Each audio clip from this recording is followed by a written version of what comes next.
7 o'clock in St. Louis. You are listening to The Morning After, presented to you by Brown and Crouppen on 101 ESPN and the TMA STL YouTube channel. We broadcast from the Stifel Studios. Tim McKernan, Doug Vaughn, Martin Kilcoyne with you on the program. Little Jackie Papers now doing business as J. Bennett Burkett is on the ones and twos. Come on in. The water is warm. Text into the program, 314-399-9646. That's the Air Comfort Service text inbox. You can call in. Chairman Kurt stands by to take your phone calls. The Collier and Thompson phone lines, 314-974-0101. And then you can open up your YouTube app, watch the program, and join the 7,200 subscribers. Doug received his silver chunks yesterday. I did. I got them. As we got to 7,200 subscribers on the TMA STL YouTube channel. And that's brought to you by Form Energy, that YouTube chat. And, of course, you can email in for our Design Air Heating and Cooling email of the day. Is the Mile High Club when you get to listen to Tim while flying? That's from Tishara Jones Snowplow. Here we go. Bright and early. Starts up. No reason for it. Stop eliminating people. Stop it. But what is the answer? That's not the Mile High Club. Doug, you are charged by Dustin McClendon of Lifetime Roofing with setting this program on the right course. It's called the Lifetime Roofing Lead. His business is online at lifetimeroofingstl.com. They do roofing, they do siding, and they are a recommended James Hardy siding contractor because they handle exteriors. And if you got a roof situation, what you do is you go to lifetimeroofingstl.com, or if you want to deal with your siding, you got an issue there and you want to improve it, you go to lifetimeroofingstl.com. It's Dustin McClendon, veteran-owned, locally owned, and they only work in the St. Louis area, so they're not storm chasing. He's a wonderful gentleman, a great friend of James Carlton, part of that TMA sponsor ecosystem. And he wants the show done properly. Okay. We, Martin, Papers, Chairman Kurt, myself, not capable of deciding what the lead is. That's why Dustin McClendon says, I'd like the Lifetime Roofing lead done by Doug Vaughn, and now it is your time to make that decision. Well, the lead is the St. Louis Cardinals, losing their fifth in a row last night. What was supposed to be a late-season charge for a playoff has turned into a slide. Longest losing streak going now in baseball. They do appear to have come apart at the seams here. Now 6 games out in the wild card, and Daddy doesn't like you that much. Uh-oh. Daddy does not like you this much. So it kind of looks like it's over, doesn't it? Well, I mean, we said that on Monday. I know, but it's looking more over. It's looking more over than ever. So if you're in the media, you reserve the right to change the entire opinion. Like, this club came back from 7-0. And they win that game. Oh, was that the balloon party after the game? Then I think we got it. There was a balloon party after the game? No, I'm saying we could have shifted had they won that game and said, maybe there's, even though we declared them dead. This club just doesn't give up, except for the night before when they gave up 13-1. Doug, there was a period of time when you include the magical 9th inning on Sunday in Philadelphia, the electric Monday night, I guess it was Tuesday night after the off day against Baltimore, and then the 7 runs given up by friend of the program, Mike McGreevy, that they had been outscored. Do you want to take a guess? Can you do the math on the fly? No, I can't. I'll say it. How many games are we talking about? 9th inning. Philadelphia. 9th inning, Philadelphia. The entirety of the Tuesday night Magic against the Baltimore Orioles, and then through the 2nd inning of the Wednesday night fun and games. 27-8? No. Tough day for the Pioneers. 24-1, your final. Oh, well, they scored 7 runs last night. Yeah, but this was starting with the 9th inning on Sunday through the entirety of the game against Baltimore on Tuesday.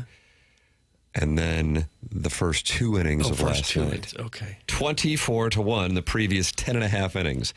Hello again, everybody. How's Daddy feel about that? Well, but they gave up 6 runs in the 9th inning, and then they gave up 13 on Tuesday. So that's 19. And then they gave up, 7? So that'd be 26. By the bottom of the 2nd, we're going to do this, Doug. By the bottom, I'm just reading from the Post-Dispatch because I sure as hell didn't do the math. By the bottom of the second inning, the Cardinals had been outscored 24-1 in the previous 10.5 inning stretch back to the ninth inning on Sunday. They allowed 6 unanswered runs in that loss, 13 in Tuesday's loss, 19. and then the 7-run head start to Baltimore on Wednesday. That's Doug, 26. I'm standing with the Pioneers. I think you now 24. need to go after Derek Gould and wherever he went to high school, because where somebody goes to high school really is the most important thing. I think so. He's from Boulder, maybe? I think he is a Somewhere Denver adjacent, maybe? Denverian? Is it Denverian? Denverian? Denvanite? I've never really heard it. Yeah. Boulderian? I don't know. Doug, you're going 6 plus 13 plus 7. That's 26 is what you're saying. It used to be, yeah. Used to be. These kids today and their new math. Math is changing. Nonetheless, they'd be getting pounded into the ground for a little stretch there. Yeah. But you got to admire the way that the club... The fight. There you go. Hold them up high. Hold those rights up high. Gosh. Will you guys interview me because I said you fought hard? Had an event at the MAC last night. Saw Doug's guy, Uncle Milty, and my nephew Brendan is Was this there. an MC thing? Yes, it was Chris Pronger. I don't know if you guys heard, he wrote a book. I thought that happened like last year. Well, I know. But this was planned a long time ago. It was an evening with Chris Pronger, telling stories, which, of course, he's the best. Funny, sarcastic. He called me the day before, and he said, "Hey, I don't want one of those boring, stupid events. Let her rip." And I said, well, that's kind of what I was planning on. He said, "You don't have to go easy on me." This was on the stage? Or this was the day before on the phone. Got it.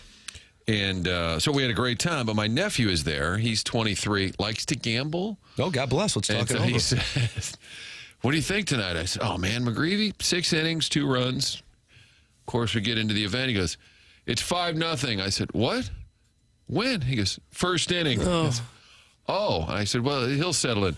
It's 7-0. So I said, Did you guide him to a Cardinal wager, and now he's holding you accountable? I just kind of told him, despite the team sputtering to the finish, count on McGreevy. He said, "What do you think?" I said, 6 innings, 2 or 3 runs.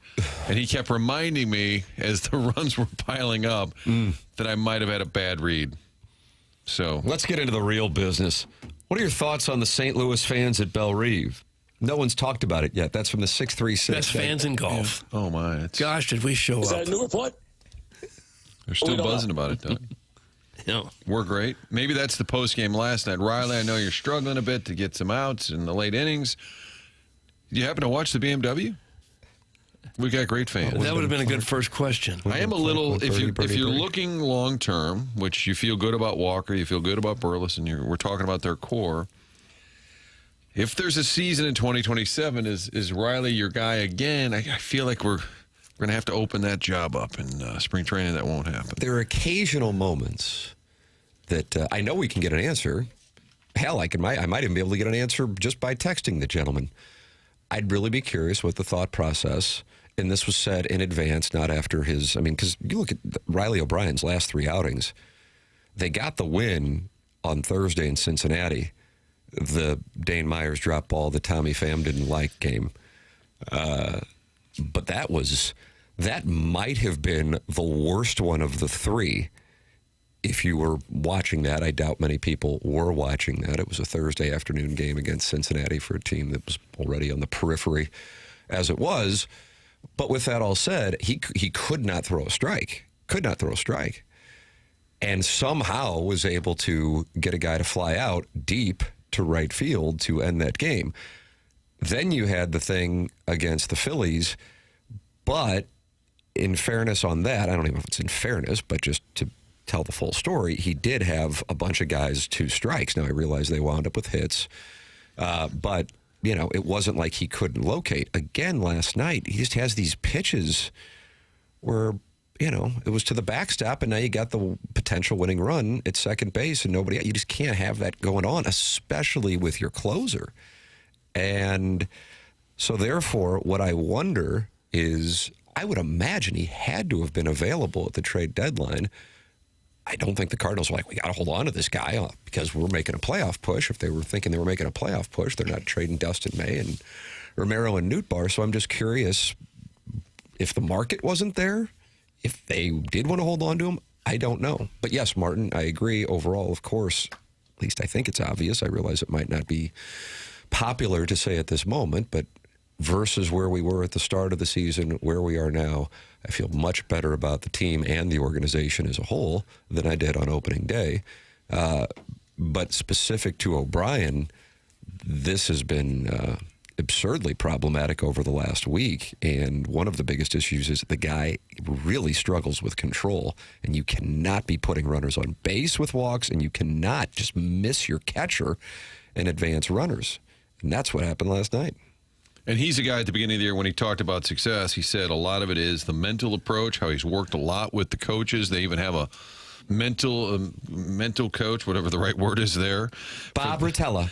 But he has said that that's a big part of his game, and I feel you can see it.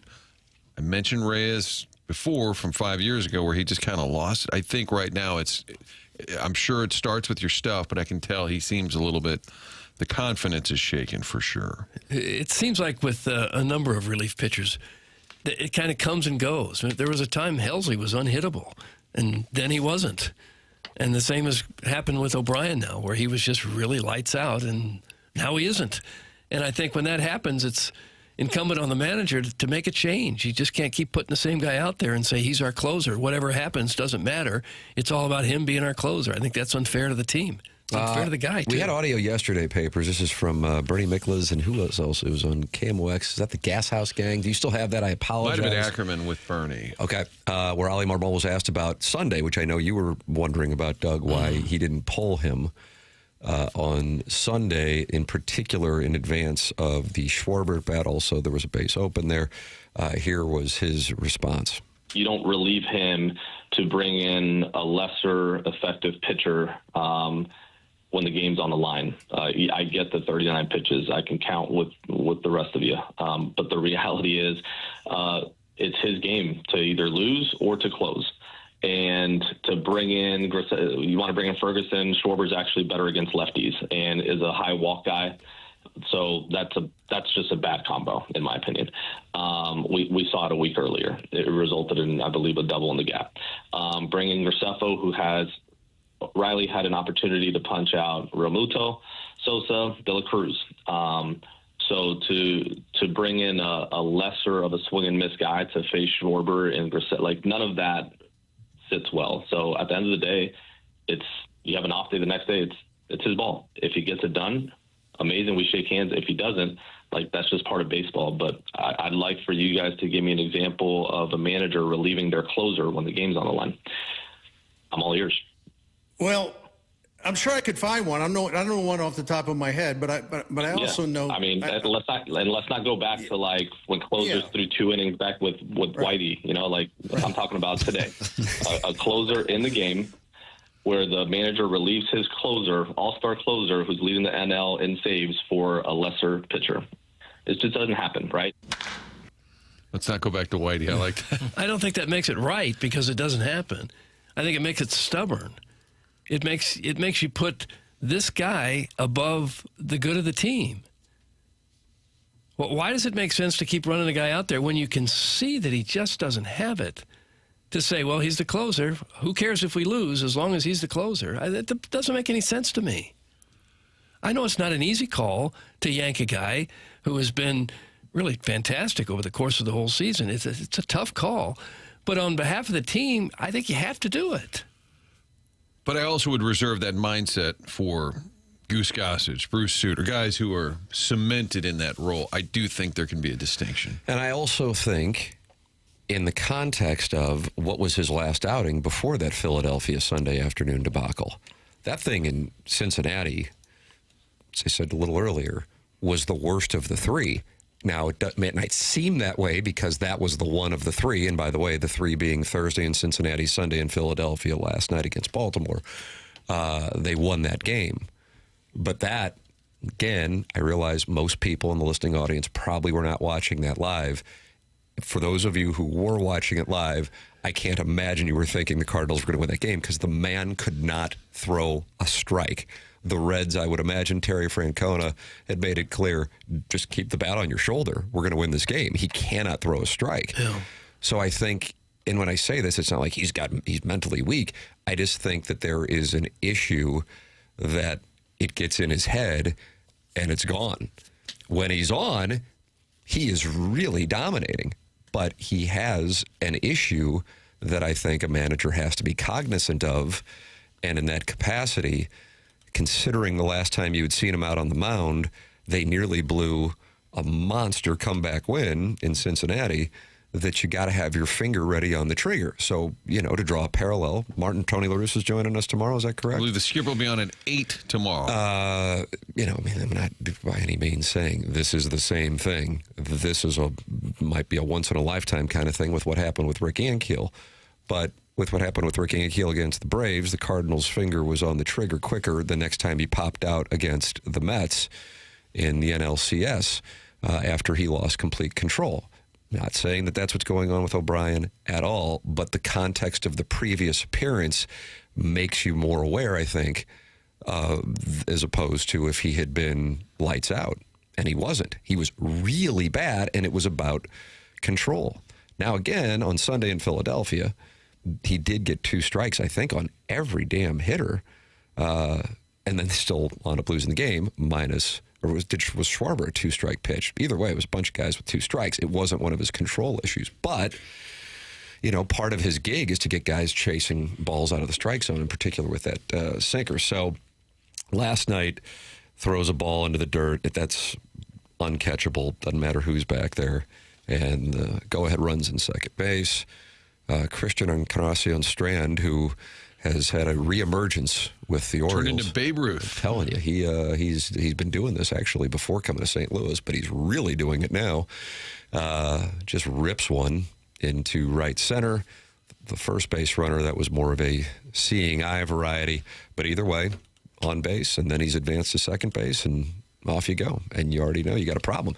By the way, because I realize right now we're in let's rip Ollie Marmol and let's rip Riley O'Brien mode, tip of the cap to Jackson Holliday for the play he made, because I thought that was going to sneak through, and also tip of the cap to Encarnacion Strand for knocking Burleson's ball down earlier in that inning. That thing was hammered. What were they saying on the broadcast? 100-plus miles an hour. Yeah. He knocked it down. That would have gone into the corner and probably scored the run. Yes, absolutely. And he knocked that down. Herrera was able to advance.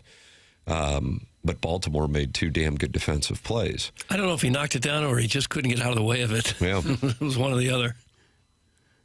But he got the out and changed And Holliday's the inning. play was absurd. Yeah. And I wasn't sure that Encarnacion Strand had his foot on the base, but they didn't challenge it, so I'm sure they reviewed it in the Cardinal clubhouse and decided not to challenge it. But either way, the Cardinals did have the tying run at third, the winning run at second base, but Jose Fermin pops out, and that'll do it, Doug. Mm-hmm. And you're still sitting at 66 wins, Tim. You got what? You got 28 If left. there is anybody out there who would like to engage in a wager, I am more than happy. You need 3? Yeah, I'm more than happy to. You got 28 left. You just need 3. Well, that would be a monumental losing streak if they don't get 3 wins in the last month and a week. Well, I wasn't serious. But it is funny. The steam is gone, that's for sure. But it was gone on Friday. For me, it was gone on Friday night. But it's been about the and past not even week. about the outcome. It was Dobbins hurt, Leahy's on a pitch count, Palante's on the IL. Right. There is nobody else.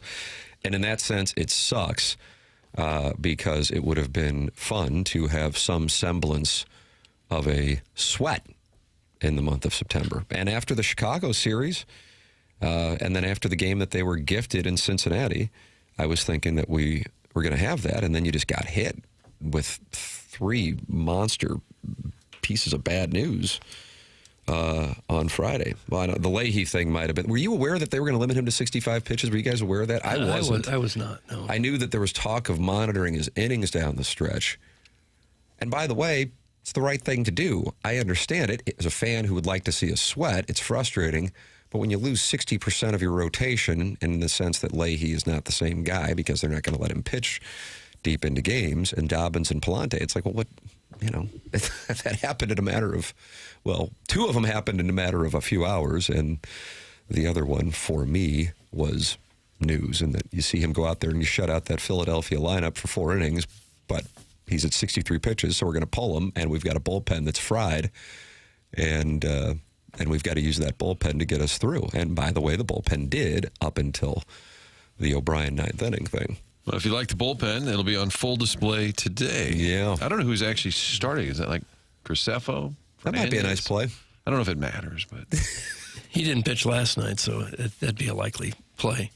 but it's all about down the road, and that's why I'm saying with Riley O'Brien, it's been a great story, but the way it's ending, I'm thinking next year I might have to have a little competition in the spring if there's a season. I'm not saying he's my guy for sure. He's certainly a candidate. 100%. But I think it's going to be open. 100%. Yeah. It's a great story. I just think you have, at some point, sometimes you have to manage differently at the end of the year than you do at the beginning of the year with certain players. Remember that there was a time Mark McGwire got pinch hit for. Kerry Robinson, last at bat, Arizona, October 2001. If you're going to do that to McGwire, I think if a relief pitcher suddenly doesn't have it, whether he's a closer or not, you got to change. You got to make a move. Well, when Reyes gave up that home run in the wild card in 2021, somebody in the press box said, "Who would you have gone to?" And I said, "Anybody." Yeah. Anybody but Reyes. I said, I don't care if Matt Carpenter pitched. Anybody. Mm-hmm. There are times when, and Schwarber, all the splits, whatever, I'd say, I don't care. In that moment, you can just say, you know what? Tradition tells you don't take out the closer. And I think that one is up for debate. It's not 100% had to take him out. But with that theory that he's the closer, you don't do that, I would say, well, there are times when it's not looking the part. You can use your eyeballs and say, you know what? Going to roll the dice with so-and-so, even if the splits are bad, because I got to try something different. It feels like it's just totally managing by the book. A book is telling you what to do instead of looking at the game yourself, checking your eyes, seeing what he's doing, and making a decision that way. I just don't think that's the way to go. And I do agree, the premise is that this is how it's done. I agree with that largely what he's stating is true, that's how closers are handled. I'm not sure what's going on in the Forum Energy YouTube chat, but Iggy says the hate list is stupid. The hate list is stupid. People have assembled Iggy's hate lists. Oh, yeah. Well, and They were after up the over morning 20. after, I think it's a top 15, and they're released at like the AP poll in college football at 11:30 on Mondays. Right. And it's a rankings, but Iggy says the hate list is stupid. So they're going back and forth. So he doesn't make it. It's made for him? That's correct. That's right. Yeah. Okay. I did an ATMA drive-by yesterday. Oh, yeah. What an appearance. What a great show. You guys do every day. Nope. That Monday didn't through seem Thursday. genuine. Oh, okay, Monday I'm through sorry. Thursday. No, it was fun. Good to see Ken. We kind of hashed things out. I feel better about it. Do you feel better about the relationship now? Yeah. Are you going to get the hockey stick? No, but I feel better. I'm glad I didn't mention to him I was going to be with Pronger. Oh, gosh. That would have been a mistake.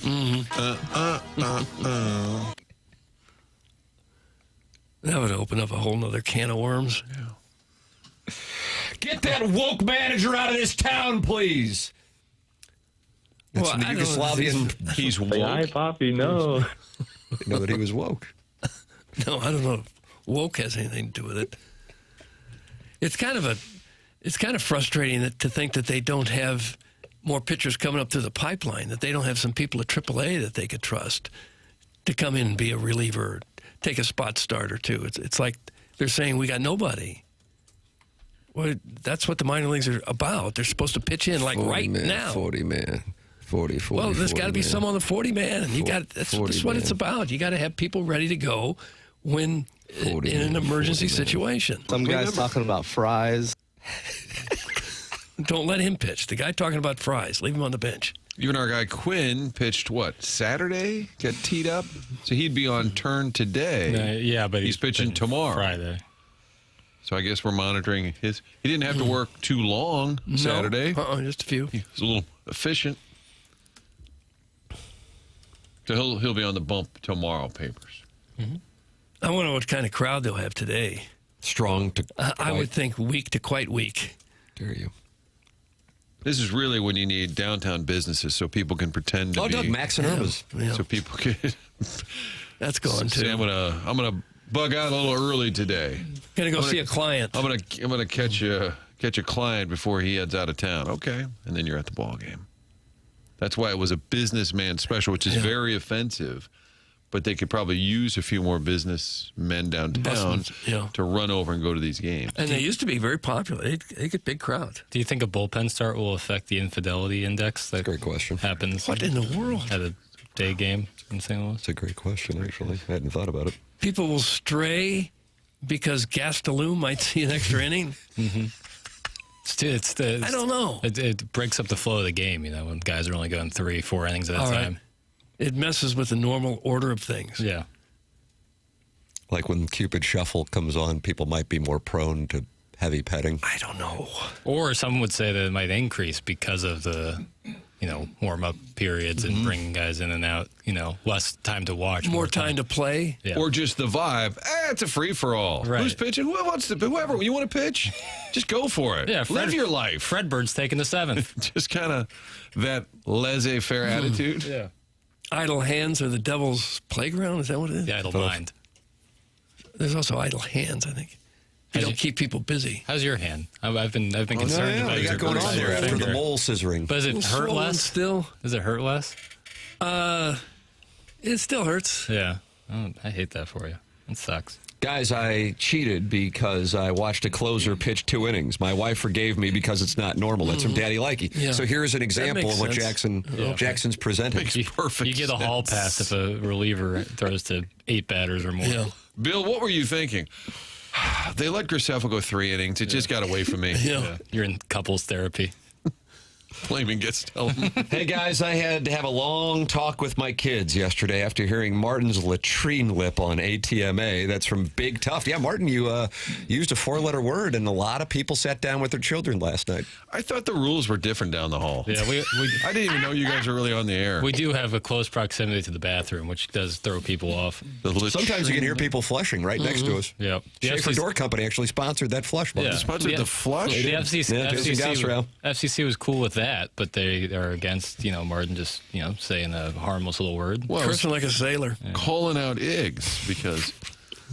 And I will tell you, so the Pronger event last night, we kind of decided we were going to let it rip, have some fun. And Tim, with that, Yeah, what happened? sometimes public speaking, in that venue, that event, you're like, there may be a salty word or two. So as we're getting ready to I go... assume that's okay, right? I assume the same. Don't and you especially- MC these like all the time? Yeah, but some MACs, things are a little more buttoned up. Got But it. this time, I'm like, we're going to have some fun, let it rip. And then some women who were Blues fans came up, hey, Chris, can we get a photo before the event? I said, oh, wow, there's women here. Maybe I'll clean it up a little bit. The next person to come up and ask for a picture was a 10-year-old girl, and Prong goes, you're in trouble now. So I said, oh, boy. But in the end, we decided... You're here at this event. You knew what you were getting in for, and we just decided not to be too concerned about it. So the words were not all that pristine last night, but it was fun, really fun.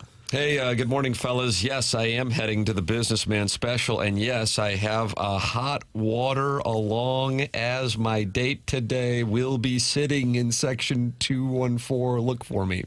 Come on, you've got to proofread Hot before water? you hit send.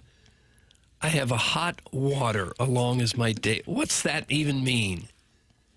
Jackson, is that a term that is I think we've been married, the three of us here combined, I don't know, probably like 60 years, 70 years.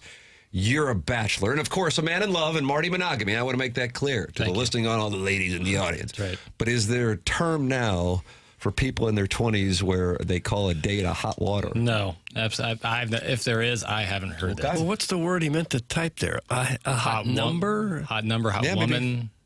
And it's in section 214, Doug, so maybe we should hang out I'm not there. going to go up there and look for him. Why would I? What if you just had a pot of boiling water next to him? He brought some hot It's water. odd. Didn't our guy who was looking for a date last year's opening day? Oh, yeah. Bachelor Where we baseball. and part of his pitch was his section, and we were telling like folks that they could be a part of this. That was truly the convergence of 101 ESPN and TMA at its finest, because we had Tony La Russa, it was great, after Mosaic, and there was a guy outside of the Shark Bar at Waiting to get PPV waiting for us to get, no offense, but probably wearing denim that he's had since the early 80s. Oh, why did we have to have class warfare Hold on, right there? was that LaRussa or the guy at the which one? Maybe both. Both. Waiting for us to get him a date.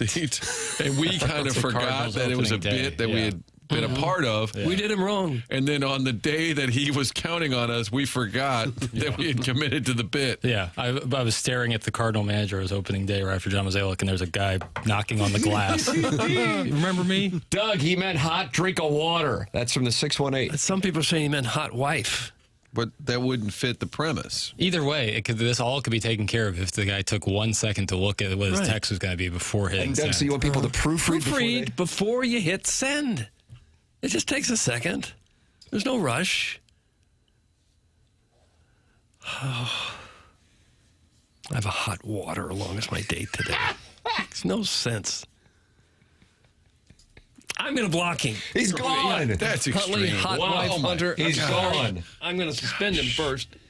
And maybe he needs to take a Extreme. couple days off to learn that we're not always in as big a rush as he thinks we are. Tim, my wife, Alicia Cuthbert, and I will be in the Budweiser Terrace today. Come on by and say hi. That's from the Never Ending Wipe. Wow. Alicia Cuthbert lives in St. Louis and goes to Cardinal games? I don't know. And she was in The Girl Next Door, which Jackson refuses to watch. That's right. I think she's married to a hockey player. A member of your St. Louis Blues? No. Former captain of the Toronto Maple Leafs. Well, as I do the paperwork on the suspension log, thank you, Appliance Discounters, for the logio. I realize the guy's name is Huntley, Hot Wife Hunter, so no doubt he meant I have a hot wife along as my date today. Nonetheless, he's been suspended a period of 2 He's gone. days' time, and he's been blocked for a day and a half. For a typo. Yeah. Well, Doug's really cracking down here on the tight ship. typos. He really wants some more proofreading. Okay. I think that's reasonable. Your suspension doesn't matter anyway. Don't bother. That's from Sharon and Clayton. and Okay, she just- Sharon, let's get you back on the list. Sharon has just been suspended a period of 2 days' time, and I'm hitting her with a 15% tariff. Wow, a tariff. Yes, less yappy, more jazzercising. Appliance Discounters makes Doug's suspension logule possible. That's the Bradley family. Just got a refrigerator from the Appliance Discounters last month, and I recommend you do business with the Appliance Discounters as well if you are in need of an appliance. Appliance Discounters has always been known to have the lowest prices in town. Well, it just got better. Come by the Appliance Discounters outlet store, and that's located at 9425 Gravois in Afton. The store is filled with slightly dinged or dented, closeout, or one-of-a-kind appliances. And believe it or not, they're priced even lower than their 4 other showroom stores. Some items are priced more than 60% off the competition. All come with a full factory warranty. If you don't mind a small ding or dent, you'll save big. The outlet store is open Monday through Friday from 10 a.m. to 6 p.m. and on Saturday from 10 to 5 p.m. or shop the outlet store online at theappliancediscounters.com. Block her fraud ass, Doug! Wow. Why Are just you gonna- suspended her block- 2 days' time? That's from the Gray Summit Grey Goose Guzzler. He wants her blocked. Well, I'm this close, Tim, to blocking a lot of people today. Just not much in the mood for it. Not after we've fallen 6 games out of the wild card. Daddy doesn't like you very much. Well, we can turn our attention to 7 days from now in Columbia, Missouri, when Arkansas Pine Bluff will put the 2026 Missouri Tigers to the test. Is there a spread out on that already? Jackson, you got any numbers on that, or is that not available? That is in the not available Doubt category. it would be available as of right now, but I can take a look. I know Florida State, for example, they're laying a big number to New Mexico State this weekend. Doug, Mike Norvell, is he going to try to send a message as he fights to keep his job? But is he going to, or on the other hand, is he going to try to stay healthy because he's got a roll damn Todd coming? That number's 31.5. Lincoln Riley also could be on job alert. He's got San Jose State. That's 38.5. Oh, I got a number. What do we got? The Tigers are 53.5-point favorites. Ooh, this will be my. fun. You guys going to go down and watch? Is that what you're seeing too, Kurt? 53.5. Okay, just confirming. Yeah, 50. Doug, who do you like? The over-under is 62.5. So not I a would lot of take faith in the Arkansas Golden Pine Knights. Bluff in that one. Plus 53.5? Yeah. Well, you start the game with a half a century lead. Man. I mean, they're going to play 11 players and all, right? It's available, dumbass. It's from Long Dong Silver. That's why I checked and found out and got the answer that in could a be me. timely manner. I be the dumbass. Nah. It's minus 53, bozo. That's from Harrison's brother master. Again, If you're going to bring that kind of energy, take it somewhere else. what does that say? That they're bullish on Mizzou or this opponent is really bad? Probably the latter, Martin. Yeah. That's what I'm Probably thinking. the latter. Don't you think Drinkwitz would take his foot off the gas at some point if you're up by 50 points? We had a game last year where there was a Bama game, maybe, where Roll damn tide. but we were predicting the same thing. Like at some point they wouldn't do that to the opponent, therefore they wouldn't. That was a Saban move. We're now in the DeBoer era. I don't remember which game that was, though, but I remember they would play like a New Mexico State, actually, and the number would be 48.5, and they'd be up, and they could certainly cover the number, but Right. he would slow her down, and it was kind of like a gift to the boosters. We aren't going to talk about it, but you know you're going to be able to take the other team. We'll win. Don't you worry about it. We'll win. But the other team is going to cover. Enjoy your free $10,000, fellas, and if you could, send it to the program so we can get a linebacker. For reference, they played Central Arkansas to start the season last year, 61-6 Tigers. But I think it was one of those random non-cons in like November. That's where that was usually the gift from Nick Right. Saban. But just for reference, on an opening game with a similar opponent, they did win. Mizzou did continue to pour it on. Yes. Right to the end. Yeah. Pine Bluff lost by 70 to a 2-win Arkansas team 2 years ago. That's from Drinkwitz's belch. And last year they opened up the season against Texas Tech and took it on the chin 67-7. Doug, maybe this is an opportunity to lay 53.5 points. It's going to be fun. You going? I'm not going. No. Thursday night game's tough to go to when you You have to go to the lake right afterwards. early. Well, we got work the next day. Well, I'll run the board. Yeah. I enjoyed that. Have yourself a day. I don't enjoy games that aren't competitive very much. I mean, it's fun when it starts. You're excited. They're running on the field. Yay, go our side. Gold pants. Go team. Go University. You're excited about that. And then by the second quarter, when it's 30-0, you're saying, what are we doing here? That's a definitely hang out, watch it on the TV, maybe have a couple cold pops, maybe some pizza pie, and then call it an early night. Well, Uncle Rich will be out at the tailgate. Doesn't need to go in. Doesn't matter who the opponent Do you is. think he'll be at the Arkansas Pine Bluff? No. They moved the start of the Troy game, Doug, in celebration of 100 years of Memorial Stadium and Faurot Field to a 6 p.m. start. It was going to be an 11:45 Jim Dandy. You're not allowed to do that, though, with SEC games because they got to make sure that they have their Blue Bloods play on the road at 11 o'clock against the mid-tier SEC program. So Texas A&M and Texas will get the 11 o'clock starts. It would be lovely if that could be moved to 6 o'clock. Would agree. But we knew back when we saw the schedule come out, that'd be an 11 o'clock kick. Troy, however, you can move them around any time, and that's now been moved to 6 o'clock. And Jackson, does that lead to more of a pony at my house? Yeah, for sure. Pony. That's 3 night games to start the season for the Tigers. Fight Tiger. No. So, yes, I would imagine that would lead to much more of a pony than was originally 11:45 kick. Yeah, that will, against Troy, That's in a college town, it's pretty much a pony at any time of the day, though, isn't it? Yeah, on football Saturday? On game day, without question. There isn't a game worth going down to Como until October. That's from the Worst Woods Wacko. I share the Worst Woods Wacko's opinion on that. Well, the Florida is October 3rd. Aye. So, yeah, you go to Mississippi State. Yeah. No, not much in the month of That's September. a bad beat. Last year had Rock Chalk and South Carolina, both in September, eh? Yeah. Yep. And, Rock Chalk being on the road doesn't help that. And then, then your first SEC game's a road game. So, hurts. What are you going to do? But then you get back-to-back home games the first 2 weeks of October. So, not bad. Against very quality opponents, or what is perceived to be quality opponents. John Summerall. Florida Gators. Hot foot play. Yeah, he likes pedicures, Doug. You think the student section is going to give it to him about that? They might bring it up. Yeah, I would think. I would hope people don't kink shame. I'm in favor of it. I think they will. I think that they will. Is it a kink to like a pedicure? It is. No, unless you're if you're, I guess, getting aroused by it, yeah. Why would you get aroused by someone clipping your toenails? Well, now you're kink shaming. Right there, you did it. See. Now there are a lot of people driving who feel badly about their proclivities. Yep. Really? Yep. There's some guy literally on his way to go get a pedicure, and he's just hit a hard U-turn. And if you have a callus shaved off or something, that's a turn on as well for you. If you're asking this from general curiosity, I'd be happy to have this conversation. But if you're going to continue the kink shame, we'll just stop it right here. Well, it's a hard stance. We don't kink shame. If you put in a device to help the bunion, so your big toe doesn't aim like towards one- the kitchen instead Yeah. of straight ahead. Yeah. That would be a turn on for you. Not for me. See, right there, you just said for you, not for Yeah. me. Doug, I think I'm you're just trying to understand Doug, I it. think you're mistaking somebody going to the podiatrist as opposed to Yeah. getting a pedicure. Right. That's what John Summerall of the Florida Gators enjoys. Well, wouldn't they shave? They'd shave dead skin off your foot at getting a pedicure. Right.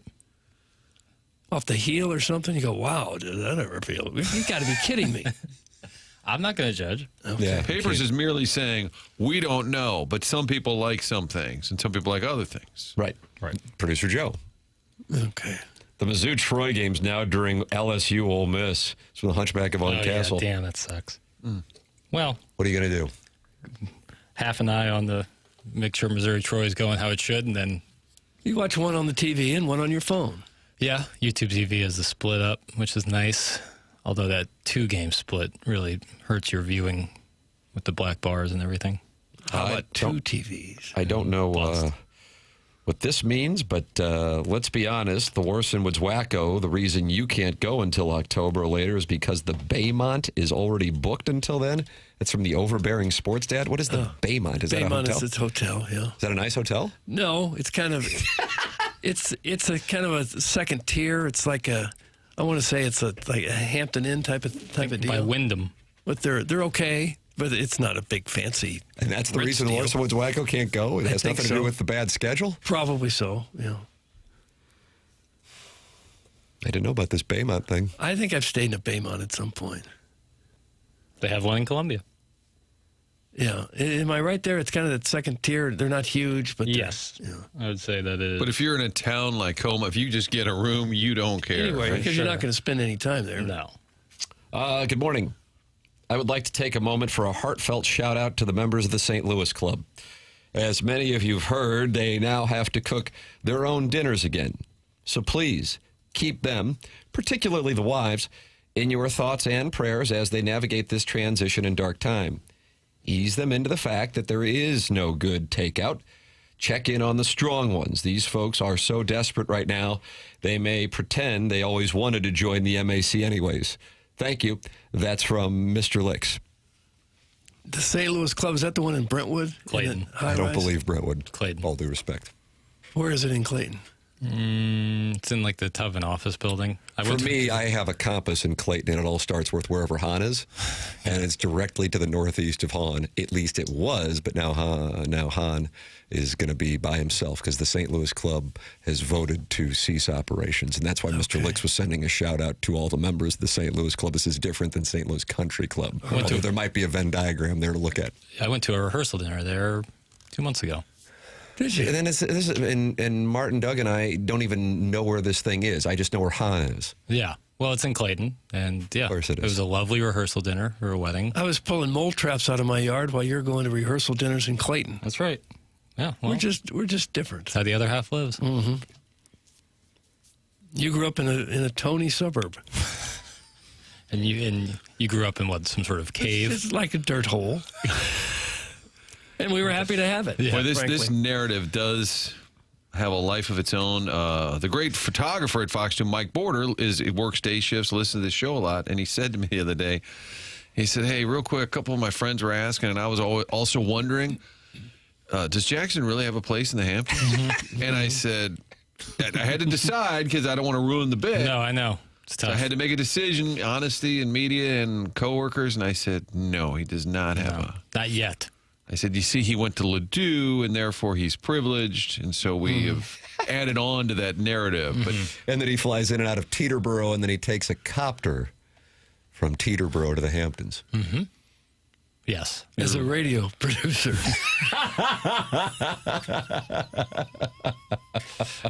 But maybe your parents, super wealthy, say, you got to get out there and work, boy. Right, I don't care what you yeah. do. We're going to fund everything, but you still have to Doesn't get up matter, every day and yeah. go somewhere. That'd be pretty charity sweet. work. That'd be pretty sweet.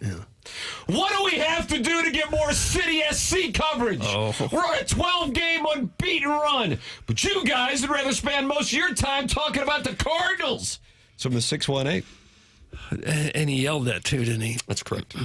And then he sent another text just now that says, City SC?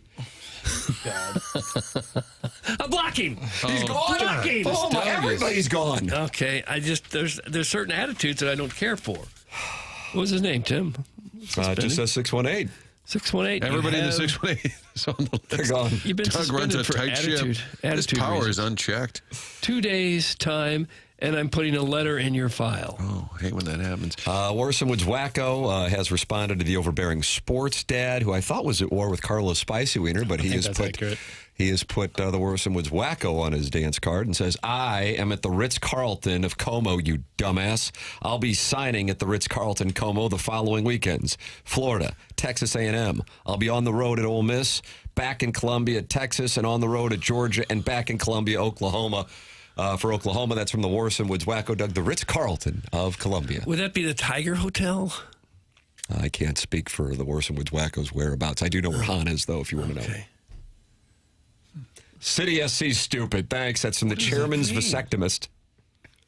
Vasectomist. The doggies don't even care. They sell their best players because they wouldn't re-sign them. Thanks, Cronky hater. That's the thing. Yeah. You start talking about it, then the other side Criticism comes comes up. Get involved on the program. Text in 314-399-9646. Call in the Callier and Thompson phone lines 314-974-0101. Open up your YouTube app. Type TMASTL. You can join 247 friends like the benevolent Baldwin Bear, Iggy's prison window hand, and the overbearing stepdad's in there too, along with Adman, the Madman. They're all in there talking to Gene Thomas in the Form Energy YouTube chat on the TMASTL YouTube channel. Tim, are we still in segment 1? Yeah. And Jackson just gave you the rap. Okay. He says you're a nostalgia merchant. I limp to breaks. You limp to breaks. When you're not here, I'm like, all right, we got a lot we're going to get to. And he's just hard rapping me. Hard. And I say, well, feel free to get involved. And, tomorrow the skipper will call. He said, okay, let's go. Because in 7-3, if folks could just stay tuned, we have things and other stuff. Yeah, it's Polos plus Dossier. Things and other stuff still to come. TMA 101 ESPN.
Doug.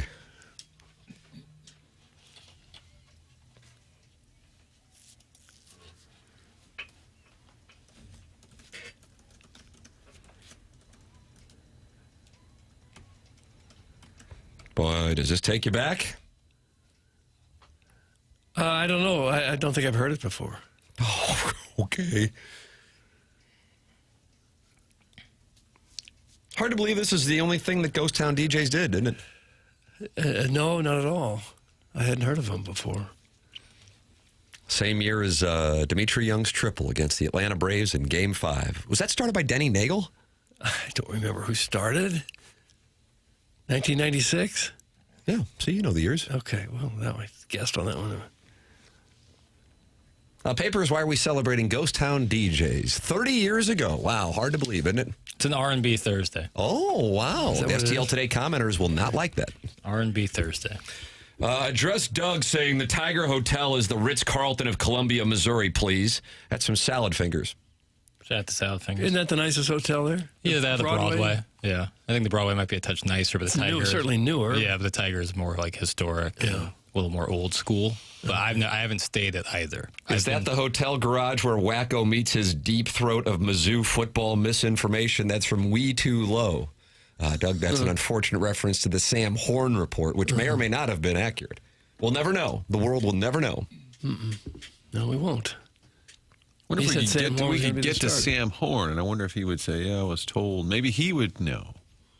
Who the hell sleeps in those dumps in Columbia? All you fat pores do. Hire an effing driver, for God's sakes. Doug, that's from Lady Sonia's teacup. Okay. And then the driver goes home, and then he's got to come back and pick you up when you're done, I guess. And if you're staying out late, like maybe you're going to stay out at the bars till 1 a.m., you're not going to get into a moving vehicle for 2 hours, go home when you're all drunk. That sounds awful. Especially if you want to see what the word is, huh? Not only for finding out what the word may or may not be, but also I'd like a warm bed immediately after something like that. I wouldn't want to sit in the car. What if you could listen to the Colonel's postgame show? Yeah, save it, record it. The Baymont is the Cottleville of the hotel scene. A lot of Sugarfoot and battery-operated golf carts. That's from the Heiser House Hooligan.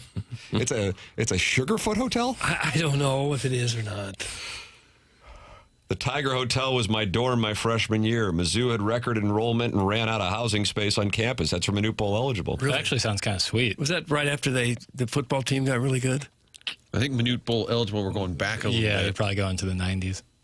You think earlier? I thought that might have been the 80s? Yeah, okay. Well, you know who Manute is. I do, but I don't know his exact age. Hey, here's a revolutionary idea. Watch the football game instead of getting too drunk to drive back to St. Louis. That's from McGee's Willie. Relax.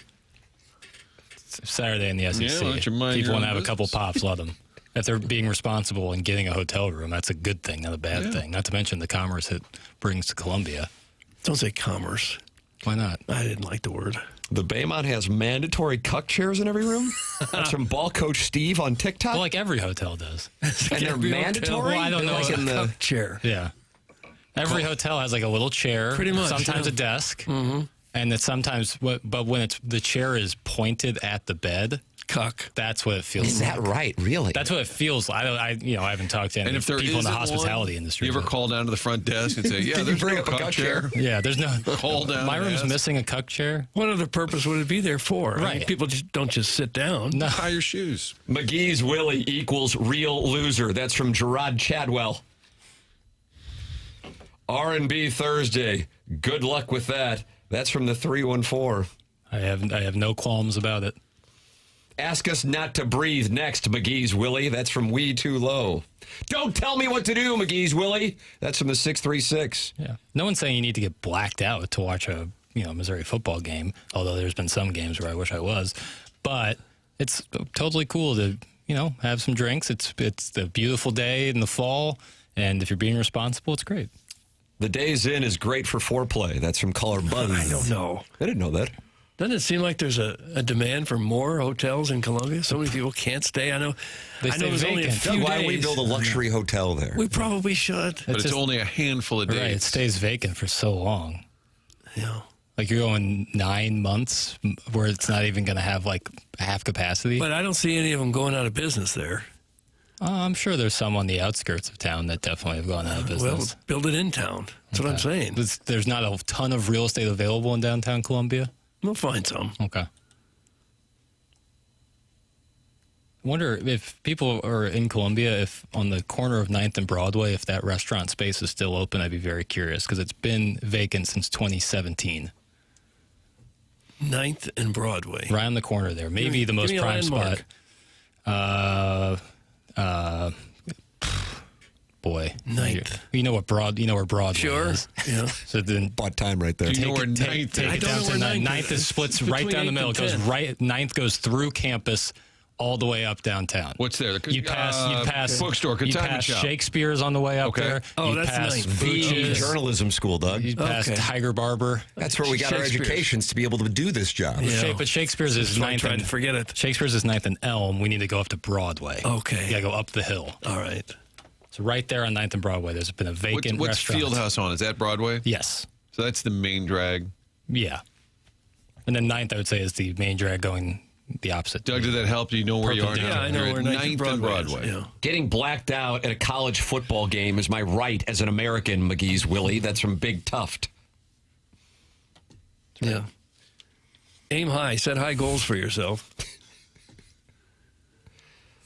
Why is this show turning into a Columbia Garmin? Knock it off!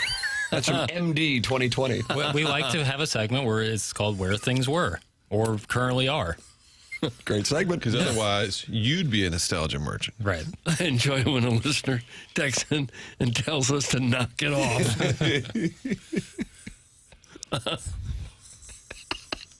You can Like text we're in to being tell us to disciplined. knock it off by texting in 314-399-9646. You can call in at 314-974-0101. Callier and Thompson, sponsor of the phone lines. And then, of course, you can open up your YouTube app, type TMASTL, and now you're watching the program. You'll notice we're dressing in layers here as we believe the studio is now in somewhere in the 40s. We think it might be in the 40s. Doug now dresses in how many different layers? Well, at least 3, because I'm afraid I might lose a big toe. We had an actual conversation before the show that Doug said, I keep forgetting to bring in that space heater. And it's a serious conversation in late August. Yeah. So you can watch us dress in layers. I'm probably going to add another layer coming up in the Fisher Window and Door Store 8 o'clock hour. But you can watch us do it and talk it over with other TMA listeners in the Form Energy YouTube chat on the TMA STL YouTube channel. We are in the Healthcare Revolution 7 o'clock hour. Cardinal Vending is a family-owned business. It's family-owned and operated. Daddy Padres family. 3 generations working in the business, proudly serving the St. Louis area since 1987. And you say, well, what's Cardinal Vending? Here's what it is. They can convert your existing office break room into a modern micro market at no cost to your company. Go to cardinalvending.net. Today's workplace break room is more than chips and candy. Cardinal Vending offers fresh salads, wraps, sandwiches, fresh fruit, protein snacks, healthier options, plus all your favorite beverages and snacks. They handle everything for you, from installation and setup to stocking, maintenance, and ongoing service. Whether you're opening a new office, replacing an outdated vending company, or simply want a better break room experience for your employees, Cardinal Vending can customize a solution for your business. They're local, they're responsive, and they are committed to outstanding customer service. If you are a business owner, office manager, or facility manager, reach out to Cardinal Vending for a free consultation and see how they can transform your workplace break room. It's cardinalvending.net. That's cardinalvending.net. It's 8 o'clock in St. Louis. We are now in the Fisher Window and Door Store 8 o'clock hour, and you're welcome to participate in the conversation any way you would like by texting in, calling in, or emailing in for our Design, Air, Heating, and Cooling email of the day, which comes your way at approximately 9:45 on the Polos Plus dossier. Doug, is Fungo on the line? I don't know, is he? Fungo is on the Callier and Thompson phone line. Fabulous. Fungo, good morning. You're on 101 ESPN with Doug Vaughn. Well, Doug, Tim, how are you guys doing today? Oh, we're fine. You? We're wonderful. Martin doing fine. and Papers and Thank you Chairman very Carter here much. as well. Who is? Martin? Perfect. Martin, how you Jackson? doing? Hi, Fungo. Can you bring some Jackson? wings over? Yeah. We're here till Oh, 11. those Fungo wings. Kurt is here? Well, I'll tell you what, I can bring over about 5:30 this evening. Is that okay? No, that's too late. We'll be doing show Oh, prep. darn. Okay. Well, I It's like a real attempt. took a big batch of sauce out there last night, Uncle Leo's. So they'll be cooking some wings for sure. Tell us what's in the sauce. Just one time. You know nobody's listening. Tell us what's in the sauce. Louisiana hot sauce. That's it. That's all it is. It's Louisiana hot sauce. That's it. That's why you lock yourself in the St. Gabriel cafeteria to make it. That's it. You got it, Tim. Damn it, Doug. That's it. Just Louisiana hot sauce. There's something. There's something sweet in there, though. It's got to be brown sugar. I don't know what it is, though. Somebody put something in there for me. So God, it's good. Doug, you got to get those wings at Uncle Leo's. Okay. The fungo wings. This guy makes them. Yes, I know. But he won't My tell us what's in the sauce. I know. I'm a little interested. well, you could just go there, eat them, enjoy them, and then just think about what could be in it. Doug, think about what could be in it. All right. You got something Well, going I on? can Something you tell you want to that. promote? Let's see. If it's August, it has to be Gabriel Golf Tournament time, and we have two foursomes available. Oh, Doug, two foursomes are available. Iggy has a gobble bowl Friday, available, and Friday Fungo and has a Saturday foursome afternoon. available. Friday and Saturday afternoon are when the foursome's available. Yes, sir. And then, Doug, if you plan on playing, let me know. I'll put a ball in one of the par 3 holes for you. Oh, gosh. I appreciate that. What location? Because I know it's moved around a few times over the last. No, we're still down in fabulous Farmington, Missouri. I love that course. I'd like to play that course when it's not a scramble. I think it's called Bogey Club now. Is that right, Jackson? You're a member at the Bogey Club in Log Cabin. Yeah. So do you guys also get the membership in Farmington? Yeah, they license it out to. Is it Crown Point, right? What's it called? It was Crown Point. Bogey Creek. Crown Point, yeah. Mhm. Now it's Bogey Creek? Indeed. Okay. Started Springfield as Cardinals' name change. It started as Eagle Springs, I think, when back in the There's one up in 90s. North County that's Eagle Springs, I Right. believe. But so you're calling in to say hi to the gang, but you're really trying to pimp some golf. Sounds like. I guess, yeah. We're Nice read, Martin. too short of 96 foursomes. So, This is our, 94 foursomes. It's like a dotem. well, this is our this year, community Tim? spotlight segment. Call in if you've got some events you'd like to share with the audience. We're supported by the Foundation for It's St. Better Gabriel's. Radio. Yeah. there you go. Doug, do you want to go down there and play? Maybe we play tomorrow. I can't hold a golf club right now, Tim. What's wrong, Doug? I nearly chopped off my finger in a mole trap. Well, that's not very smart. No, it wasn't smart, but it was painful. So I couldn't hold the that club was, right now. uh-huh. Yeah. Fungo, have all the trophies for this upcoming school year no. been printed and Unbelievable. St. Gabe's winning all the tournaments? Have you already made those trophies? You'll have to talk to the trophy maker. That's Cal. That's Cal Kennedy, the John Wooden of South City basketball. Papers Yes. are printing them now. I've heard. First place. Have fun. You going to be out there refereeing again this year? I'm going to give it another shot. Yes, I am. Be 58 years. Wow, 58 years of referee. officiating, Doug. Boy, you must have made a fortune. Oh, my God. Bribery. Yeah, I made a few dollars here and there, but it was for the love of the sport and doing it for the kids. That's what see. it's all about. Somebody said this guy sounds like Bob Costas. I think he sounds like John Sloan. What do you think, Doug? yeah, Doug, John you with me? Sloan. Okay. I can hear that. Yeah. Doug, Yeah, you know this Adam is your Freudel. He's Paramount down at report. the he's down at the Cardinals. He just texted me. It's Bogey Creek now. New Bogey owners. God, okay, Was well, that Eagle makes Lake, sense. then Crown. Now it's Bogey Creek. I like that track, Jackson. Oh, I played in a high school tournament out there. Tough. It is a great course. A Well, lot of gentlemen, folks I've saying got to it get was to, Eagle Lake at one point, is what they're saying. Eagle Lake. Yeah, back when they first opened up. That's what it was. And then it went to Crown Point and now Bogey Creek. Okay. So, well, gentlemen, it's been a pleasure. It really Okay, well, has, thanks Doug. for checking in. Thanks, Fungo. Doug, there he is. That's Fungo, and there are two foursomes available tomorrow, and then Saturday afternoon. Friday. Jackson, there's three different shotgun starts. You got the Friday afternoon shotgun start, which historically my family has played in. Mm-hmm. Then you got the Saturday morning, and then you got the Saturday afternoon, and then, Doug, a pony at the St. Gabriel Gymnasium. Oh, they come right where back you home. where you get to have yourself a libation or two, and you're surrounded by the warmth and comfort of a bunch of city championship banners. Oh, gosh, I saw those. They had banners up there. Some fourth grader won a checkers match. You name it, they had a banner for it. He played well. Speaking of that golf course changing names, you see Six Flags is also no longer Six Flags. Really? They changed the name to Mid-America Adventure. Okay. Catchy. People will call it Six Flags for the next 50 years. Agreed. As long as you still have the boss. I'll go. That boss don't play. It's great. What's it called, Doug? Mid-America Adventure. Mid-America. It's been rebranded. Interesting. I'll play if Tim can ride in my cart. That's from the Cronky Hater. Okay. I wouldn't mind playing, actually. I thought it was last Friday. Papers, will you in? It's a drive. Yeah, but it's a great course. What if we go down there and we go 20 under? It'd be pretty sweet. I haven't played a scramble in forever. I love a scramble. Farmington's not too far. I love that tournament. I really thought it was last Friday. It's like an hour, maybe, Yeah. if that. Yeah. But then, yeah. Well, but you can play golf a lot closer than an hour. I guess I wouldn't go in support of St. Gabriel's, which would hurt not only my heart, but my soul. But To support St. Gabe's? no, to not support St. Gabe's. When the opportunity presents itself to support St. Gabe's. Why don't you support your own grade school? We don't have a tournament. Oh, gosh. Don't need it. In fact, I haven't had any events at my grade school I haven't either. since I left the 5th grade. What are you trying to say? It's amazing how that works. I don't know. But that just goes to show that the community isn't as strong as it is on the south side. There you go. That's the right comment. I also don't go like you. A lot of people, I imagine, go to church back at their grade school where they once went. I don't go to worship at my public elementary school. No.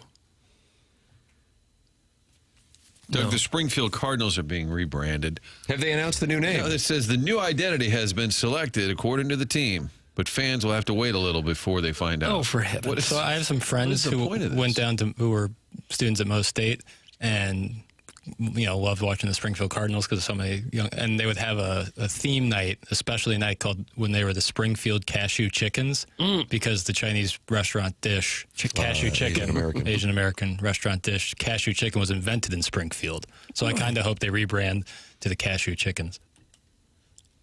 Well, they could. I wonder if they'll do something with Bass Pro Shops. Like a sponsored name. Well, isn't that what you think of when you think of Springfield as kind of the headquarters of Bass Pro? I do not personally. I did not know that. Well, what do they announce? We've got a new name, a new brand. All of this is coming your way. And then they say, we know what it is, but we're not telling you. Yeah, well, teasing. They're getting better at teasing They down gotta there. Get better at teasing. Get involved in the program like Fungo did. 314-974-0101. Collier and Thompson phone lines. Text in. Air Comfort Service, text inbox 314-399-9646.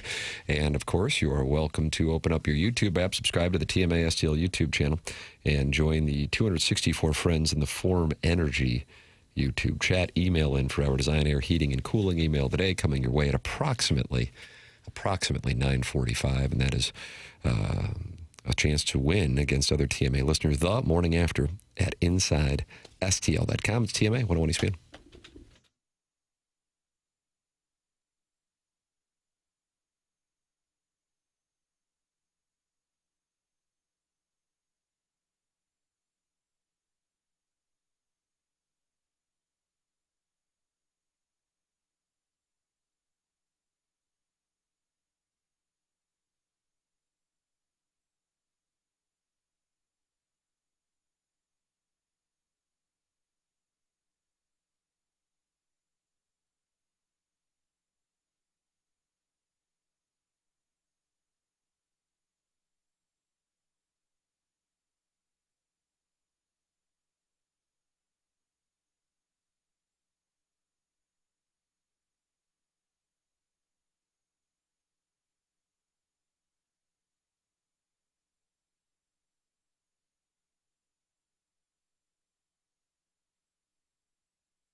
This is Jackson with a SportsCenter update brought to you by Universal Windows Direct. Cardinals lose yesterday to the Orioles. It's 5 losses in a row for the Redbirds, but they got a day game today against the Baltimore Orioles. You may be wondering who's starting that game. Who knows? But I do know it's at 1:15. That was another SportsCenter update brought to you by Universal Windows Direct. You'll be saying, I love my windows.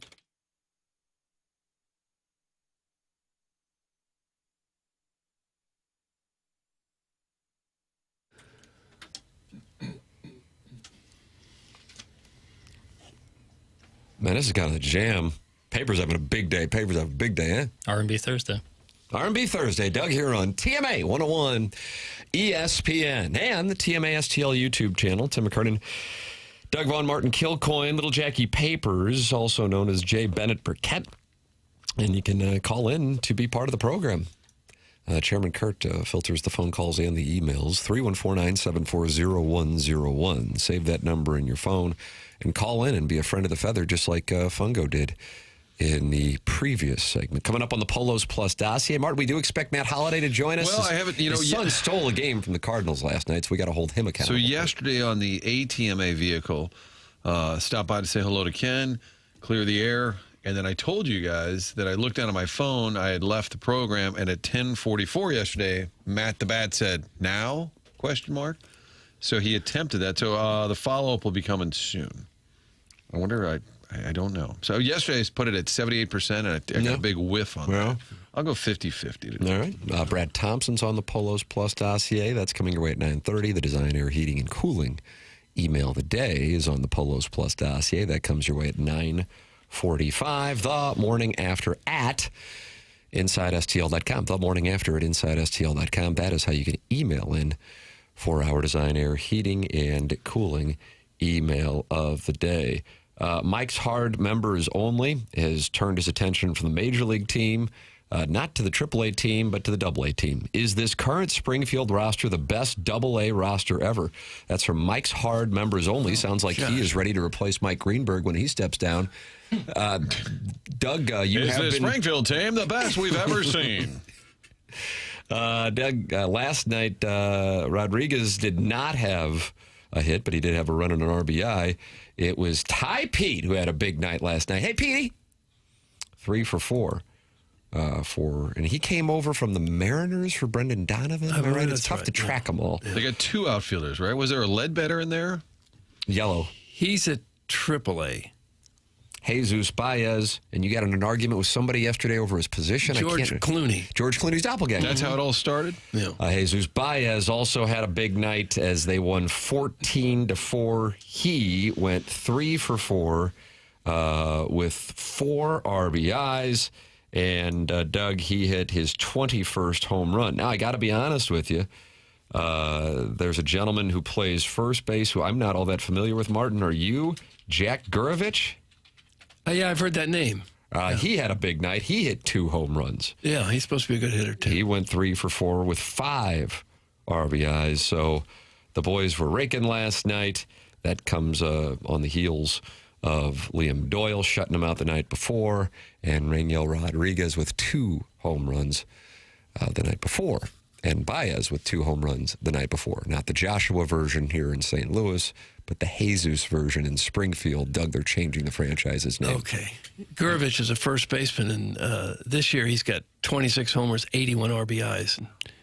So you do think it's the best AA team in the history of the AA? Based on that, I'd say yeah. Yeah, there's no team that's ever had a better AA team. Nice. That's awesome. It's hard to know what kind of pitching they're facing down there, but you'd certainly rather see your guys with gaudy numbers at AA than not, so maybe help is coming. Sup, fellas? Who you guys were talking S? What's the beef?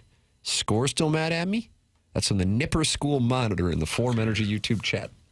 It's not a typo, Doug, but it's in code, maybe? Were we talking trash about Knifer Middle School? Is that what he's implying?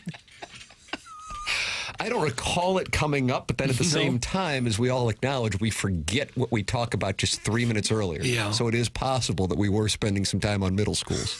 And if Tillman is more of a feeder That's the Tillman Trailblazers? That's a feeder for North Kirkwood Middle. I went there. Okay. So you were a Trailblazer.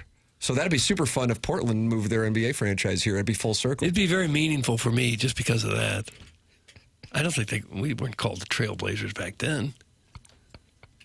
No, I was there for 9 months. That was it. Not like St. Gabe's where you keep going back year after year. Wow, I heard that. Go to the grade school picnics and things. Not if it's in October. Okay. Yeah, we'll go up against the Why Texas doesn't A&M St. Gabe's team. become Good a high luck. school? That way you wouldn't have to leave the That's not a bad idea. It's not bad. Maybe we Because should a lot do of that, high Doug. schools are adding middle schools. Are a bunch doing that? I only knew of DSMET. Fire up, DSMET, fire up. Is Fire Up CB I going think to do CB that? is looking into that, yes. I don't know the timetable on that. Because Joy V would have to decide, does the kid stay at DSMET or does he pull them and put them back at the alma mater? Oh, wow. I don't know. Let's get Joey Vitale on to see what he's going to do with his children's high school education. He'll be on start at what, about another month? Yeah. To the Colonel's going to be on next week. They're getting us ready for Arkansas Pine Bluff. Okay. And then Rock Chalk Jayhawk. I guess maybe Joey V, if he's not sending his kids to Knifer Middle School, then maybe we could take some shots at Knifer Middle School. Okay. Because his kids would go there, I believe. Yeah. What are we doing talking about grade schools and middle schools? What else would we be talking about? Yeah, there's not much else, I guess. Jackson, Rookie of the Year, good or bad? That's from the TMA Reddit Insider. Good. High-pitched good, though, I noticed. I love Rookie of the Year. I mean, it's a Cub movie, so that sucks, but Yeah. Is that Daniel Stern? not only Daniel Stern in it, but directed it. Oh, he did? Yeah. Huh. But yeah, it's He didn't have a huge part, but he was funny when he was in there. he plays the pitching coach. I know. Iconic lines. Like some Let guys the like big dog eat. some guys like to put heat on their arm, some guys like to ice their arm. I've come up with the perfect solution. You heat up the ice. Yeah. Daniel Stern. And that gets locked in the pitching cage. Can I ask you a question that's not trolling? This is not trolling. Okay, I feel like I'm going to get trolled here. Who's on Movie Boy this week? I like to know if Gareth is on. Okay. Yeah, my Is assumption was correct. Okay. There will be no movie boy. this week. Uh-oh. All right. But you knew that. I didn't. No, I but did you did. not know. I honestly think Martin didn't know that. I didn't know for You a think he fact. was... I wanted to know. Okay. Because I like Gareth, and I have never been asked to be on it. I was asked, and then Rafe cucked me. I think Stunning development. I'm doing it in seasons. Restart in the fall. Uh-oh, somebody's charging their batteries. You're Doug. tired of doing it, aren't you? Well, you know. We Well, I look have forward announced to it. that Monday, August 31st, QFTA will return like Jordan, wearing the 4-5. It ain't to play games with you. It's to aim at you, probably maim you. And you can email in tmckernan@insidestl.com. And I think since we haven't done one in a couple months, we go 8 hours with this QFTA, yeah, Doug. yeah. 8 hours. Oh, gosh. Yep. What could you possibly talk about for 8 hours? Myself. Yeah. So that'd be 13 hours total that day. Oh, How many hours do you want to do? And then you're staring down the barrel of 15 at least more hours. doesn't Learn for do the Oh. rest like of the 8 week. hours of radio every day? Is that right? She was telling us when she was on the Strode situation. The Strode situation. That's what it's called? Yeah. Because she's got the 4 hours here, and then she does something for a Chicago station, and then she records some stuff. That's KG stuff here. Yeah. That's a long day. How does that QFTA Jackson? Do you just say, "Hi guys, you're on with Tim"? Nope. Go ahead, caller. Tim runs point on QFTA, so I sit there and I chime in when I You're feel the Andy necessary. Richter? And yeah, I'd say. And I love Randy Richter. So much so that you call him Randy. Did I say Randy? You did. Clip that up. I didn't know if it was a slur. Like, Yeah. Well, my mouth sometimes doesn't work all that well. Oh, no. Movie boys going the route of the Stoner and Boner show when the two just decided on the air. Neither one of them wanted to do it anymore, so they just stopped. That's from Tom Bransky's Batwing. I didn't say it stopped. I said it's currently on hiatus. Is it stopping? No. There you go, Doug.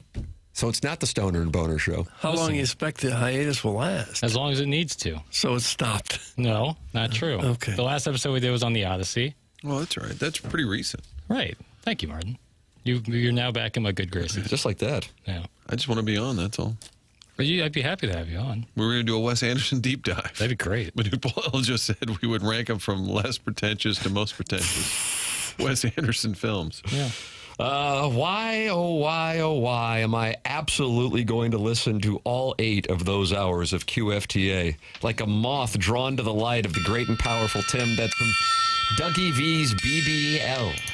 Like a moth to the flame. That was Janet Jackson. Remember that? That's the way love goes. And Jennifer Lopez is in that video. People don't know that, do they? Okay, I don't think so. Is there anyone you'd listen to talk for 8 hours? There are Anyone a at few all? shows. You listen that I for probably 8 hours would. of But someone prattling on? If you listen to a podcast and it's like a 2-hour podcast and you listen to that for 4 straight weeks, you've listened to someone for 8 hours. Think about Well, that. I don't mean over a cumulative total. I mean, just sit there and listen to someone for 8 straight hours? hours of someone prattling on. Right. Well, that would be tough. Is there anyone that you would want to hear talk for 8 straight hours? I guess Eloise. 8 straight hours? Probably Yes. not. But 8 hours of a podcast that I could, stop and start. Yeah, that sounds fun. Of like some of my favorite podcasts. Sure, why not? Yeah, I don't mean stop and start. No, consecutively, I think Yes. that's going to be a no for me, dog.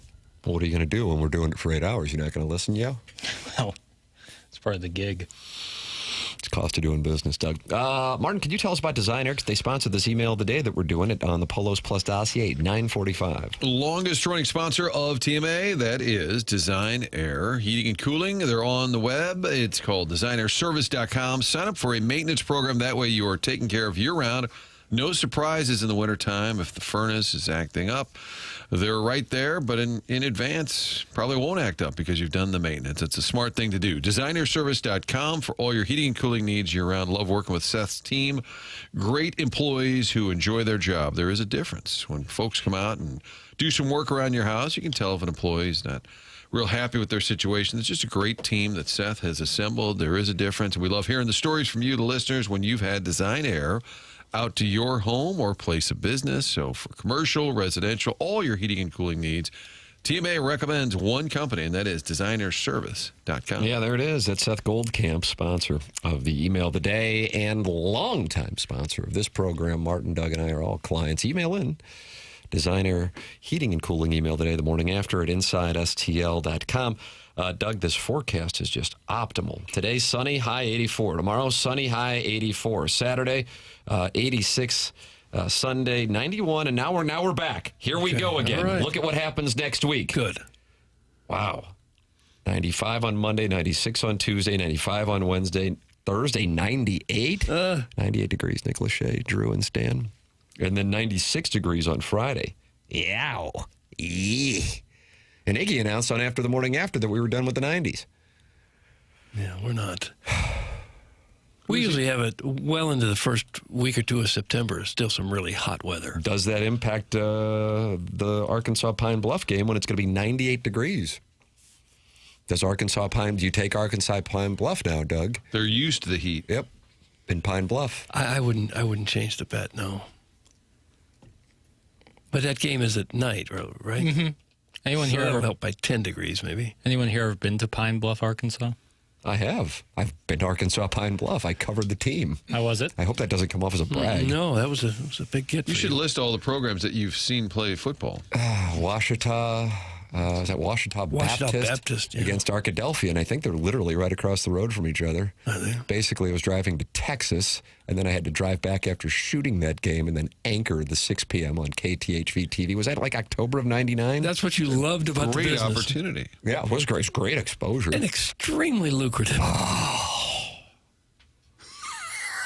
UCA, Central Arkansas, another Missouri opponent. Covered them. Scottie Pippen, Jackson? Yep. I never got to Arkansas State. That's Jonesboro. Is that a dry county? It was probably too big of an event for you at the time. Thank you for saying it. Arkansas Pine Bluff enrollment, 2,100. There's about that many on the Mizzou football team. We've got high schools that enrollment. big in St. Louis. Yeah. An online publication has deemed Pine Bluff as the, quote, most miserable city to live in the country. Oh. That's reading here from the Arkansas Democrat Gazette. Ooh, really? Is that right? Pine Bluff is the most miserable? That's what, yeah. I think there's places that would beat that. Did you hear about Gary, Indiana comes to mind. Watch this. Gary, Indiana. They had Gary, Indiana. I read they had a big power outage there. It covered much of the city, and they sent the power company in there, but they immediately left because the people fixing the power were being shot at. So they said, nope, we're not fixing it. We're being shot at as we try to fix it. Yeah. That, to me, would be about as bad a place as you could be. That's where the Jackson family grew up. You know, And I mistakenly said that's where the Bears are moving. People corrected me at the time. Hammond, Indiana, which is a good 10 minutes from Gary. So I was way off. Yeah. By the way, Pine Bluff, Tim, it's just a little south of Little Rock. Oh, yeah. Drove down there. Covered the team. I did a great job covering that team. I don't feel like enough people talk about how great I was Jim, you covering really that. stayed deserved covered. an award for that day. When you filed your report, it stayed covered. Thank you. Do you still have any of those videos? Well, we know all of our videos at Channel 4 were destroyed. Not all, but most, I did, we were moving some stuff around, and big boxes of old things hadn't opened. I saved some newspapers from like the McGuire run in 1998, the Rammies winning the Super Bowl, Blues and some playoff wins.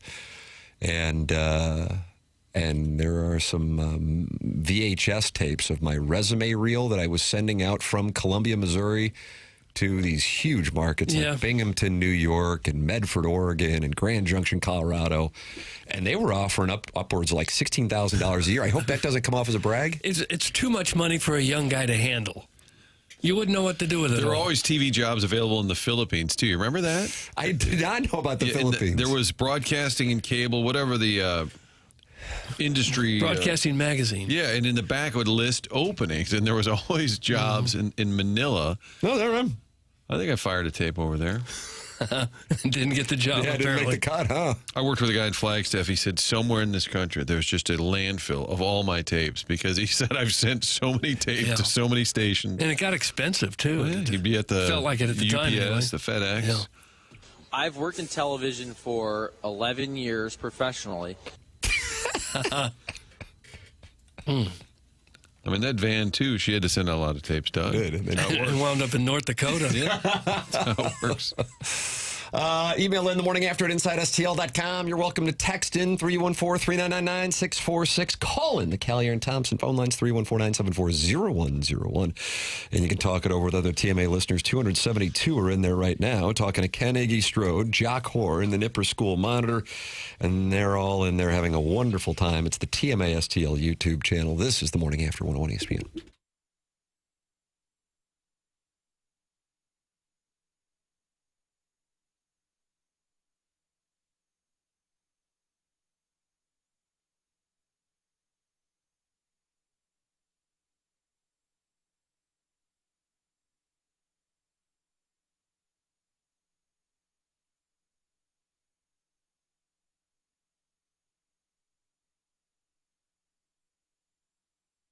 Yeah, I mentioned earlier, I had the Chris Pronger event last night, so I'm leaving the house. The kids said, what are we going to have to eat? They were looking for some food, and my wife was out. She had some school, and then the kids said, we need some food. So you know what we got? A little Village Bar to go. Grab some cheeseburgers, some waffle fries to go.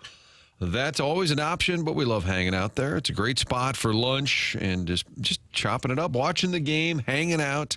Village Bar right there in De Pere, been there for more than a century. Used to be the old general store way back in the day. Great food, great heritage, and they've added the distillery in back. The barn is the home to 1879 Distilling. That's where they make the award-winning spirits like Red Barn Vodka, the Havana Dark Rum. You've got the bourbons, the rye. You can sample them all on the weekends. That tasting room is open from noon to 5. Good spot to also buy some gear for 1879 Distilling and the Village Bar. It's that cool spot just to the east. It's all connected there, but on the east end, that is the general store, the blue building there where they have the tasting room on Saturdays. Ask for it by name around town. If you're making a cocktail, do it with Red Barn Vodka or any of the great flavors that have picked up awards. You can find out the whole story, all the items available at 1879distilling.com.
God, who is this, Doug?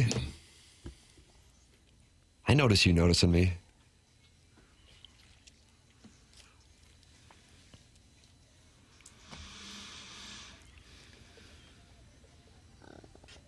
Doug, who do you think this is? I don't have any idea. The person singing right now is Akon. From St. Louis, Missouri. Yeah. Okay. But the song is by Cardinal Official. A Cardinal official. That's Cardinal Official. Chaim Bloom did this? No. I don't mean to get off topic here. Yeah, we don't like that. But I really need some help. Did Smash Mouth create the L for loser sign on the forehead, or was it already a thing and they just sang about it? I only ask here because I know Doug has the answer. That's from Ryan O'Briley. I don't know what the answer to that is. When did he come out with the song? Probably early 2000s. Smash Mouth was around like in 96-ish. Boy, with the benefit of hindsight, I really don't enjoy their music, and it didn't hit me until I was reading that. Really bad. You agree with me on that? You're an God. all-star. Yeah, I mean, it was big when I was 8 and watching Shrek, but it's certainly... Just like hackneyed fest. It was really bad. No, they did not. What if they had Hackney Fest and they had headlining tonight? We got Smash Mouth, Katrina and the Waves. Yeah, you could have Barry Manilow will be along later. Hackney Fest. God. Daddy want wingy at the Baymont next week. That's from Big Ponds. Stop asking dumb questions, you cuck. It's from Jackson Soy Boy. I thought it was an interesting question. You're welcome to ask whatever questions you want. You can call in and do so. 314-974-0101. Collier and Thompson phone lines. You're also welcome to text those in at 314-399-9646. And, of course, you can talk it over with other TMA listeners and watch the program. It's the TMA STL YouTube channel. Eggplant Emojis talking to Percy Blumpkin, who's talking to the Nipper School monitor, who wants to clear house because he heard somebody was in there talking ass about Nipper.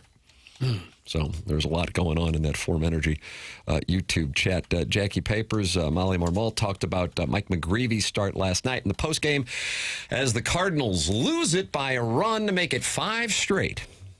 Yeah, that was a rough start, and the sinker, that's his best pitch. That's what he leans on. That's what gives him success. That pitch was not there for him. The changeup, very little bite on that. I think 1 out of 10 on that pitch with all these lefties in the lineup. So they did a nice job. They had a good approach, and they took some very good swings off of him early. He had to fight through the rest of that game to get us as deep as possible, which he did. Fight Cardinals, beat Orioles with the bullpen. Fight Cardinals. Yeah, he was not locating that sinker all too well. No. He said in his postgame, he goes, "Yeah, I shouldn't have thrown that one to Pete Alonso." And Alonso's stat, I don't know if it's at Busch or just against the Cardinals. He homers every 9.5 at bats. Oh, Well, you got to get him off his feet. Stubby clap. Didn't appear to be bothered by anything. No. Don't put words in his mouth. Here's friend of the presentation, Mike McGreevy, following the loss. Weird lens. I was talking to Dusty once. Ollie shook my hand at the end of my day. I could be pissed off about the Cubs game that didn't go my way, but today I didn't feel anywhere near as mad. Or that first inning, the type of contact minus the homer was jam shot, 7 miles per hour, a change of 2 balls off in through the 4-hole, and then. It just turns out I didn't have the sinker today until that last inning. The shape wasn't good, so good on Strand for going the other way with it, and then same with Alonso. But outside of that, it's I didn't think I threw the ball all that poorly. And in terms of what the box score says, I'm really happy to at least get to 5 and help the bullpen out a little bit. So sick for our offense to put up a comeback like that. It was awesome. I had the 6th. Had we not done that, so I was thinking to myself, hey, let's get 6. Let's get 6. Be efficient. If you would have told me how many pitches I threw that day, I would have told you 130, not 85. So I was stoked to still be efficient. Find a way to help the team out in at least one way. But you also had zeros at the end. Did you feel like it was coming together more? It started to come together a little more. I didn't feel like it was anywhere else. In the first inning, it was just jam shot. I wanted the righty instead of Basayo. I faced that guy a bunch in AAA. I know what he can do. So it's hey, let's take the matchup. Shoot, we don't have the sinker today. That's not good. And then the inning just kind of, you get baseballed a little bit, and yeah, that sucks. But towards the end, it's just, hey, you got to grit it out. And, I was able to put up 3 zeros at the end, which I think shows a lot of grit and helps the team out. And I was glad I could help him out. Oh, there's Mike McGreevy following the loss last night. I hate to see his ERA take a hit. He gave up 7 earned runs in 5 innings. That's such a great earned run average all year. I hate to see that get away from him here. Basically, one start a month will get away from him. Yeah. If you just go through the game logs, there's just one a month where it just blows up a little bit. But pretty reliable otherwise. Yeah.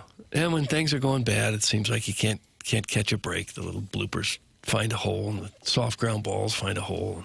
Are they interviewing him in the shower? That's from Jackson's Boy Body. But then Big Blonde Dan says, are they cooking a hibachi in the background?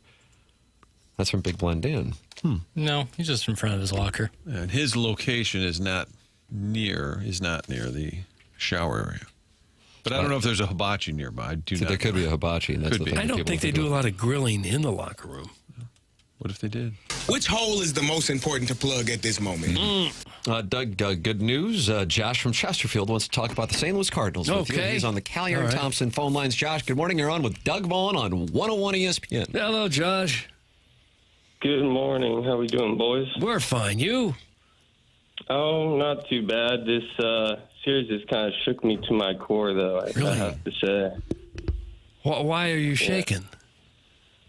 Oh, well, I feel like I kind of got blue-balled last night with the performance, and then the night before got a bit of a report, had boots on the ground, and that had me questioning my sexuality. So. Oh, really? You're turning. Into that. Doug, turned you. This is your opportunity to maybe coach Josh through some. Okay. What's the situation, Josh?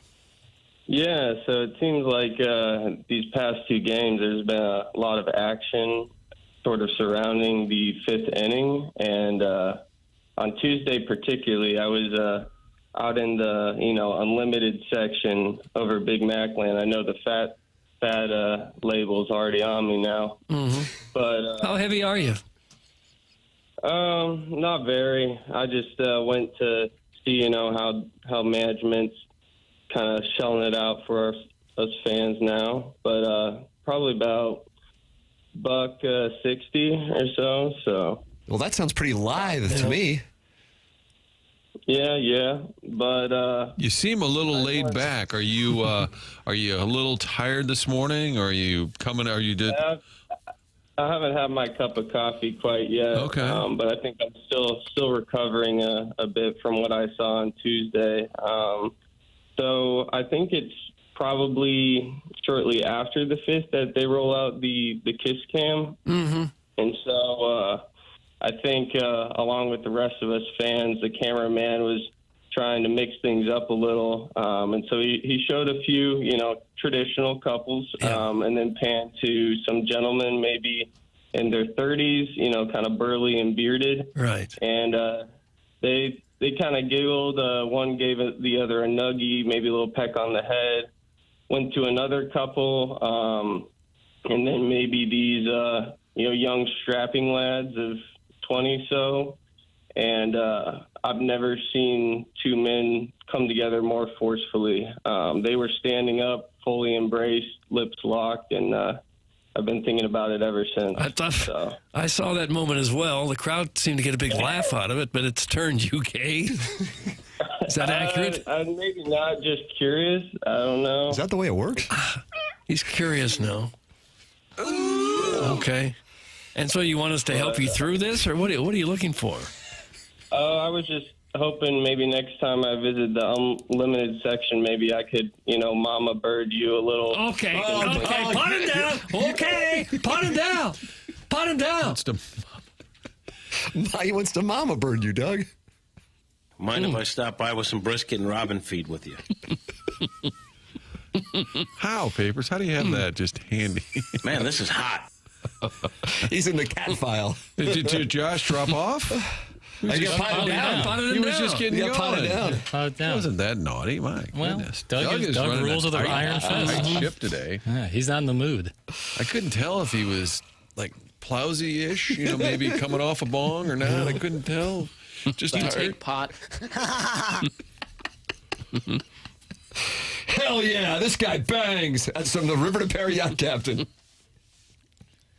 I did see the video he was talking about at the game.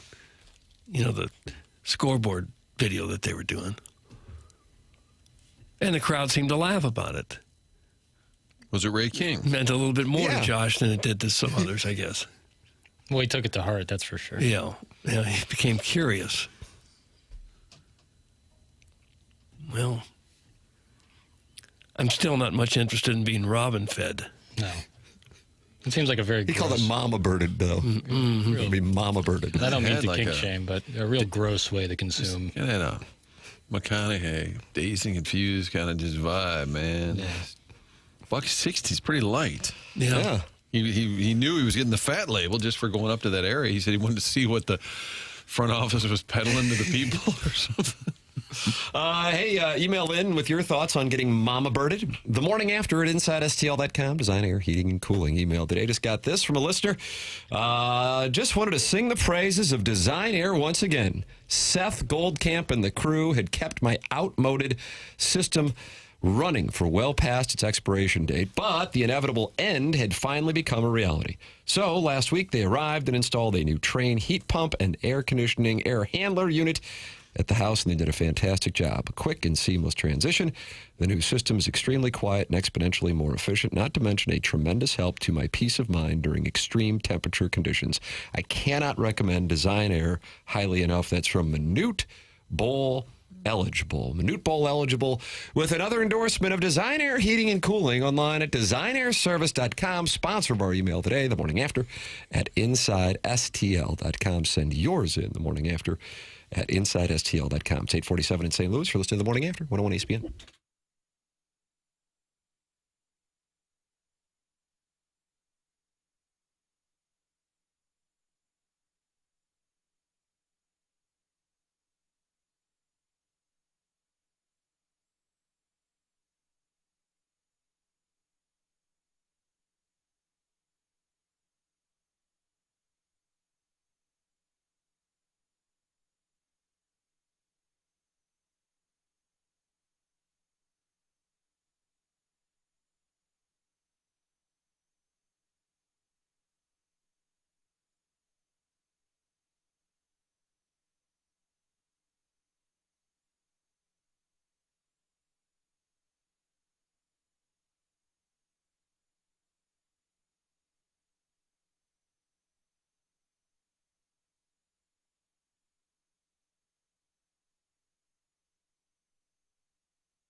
Oh, we ain't going no younger, Doug.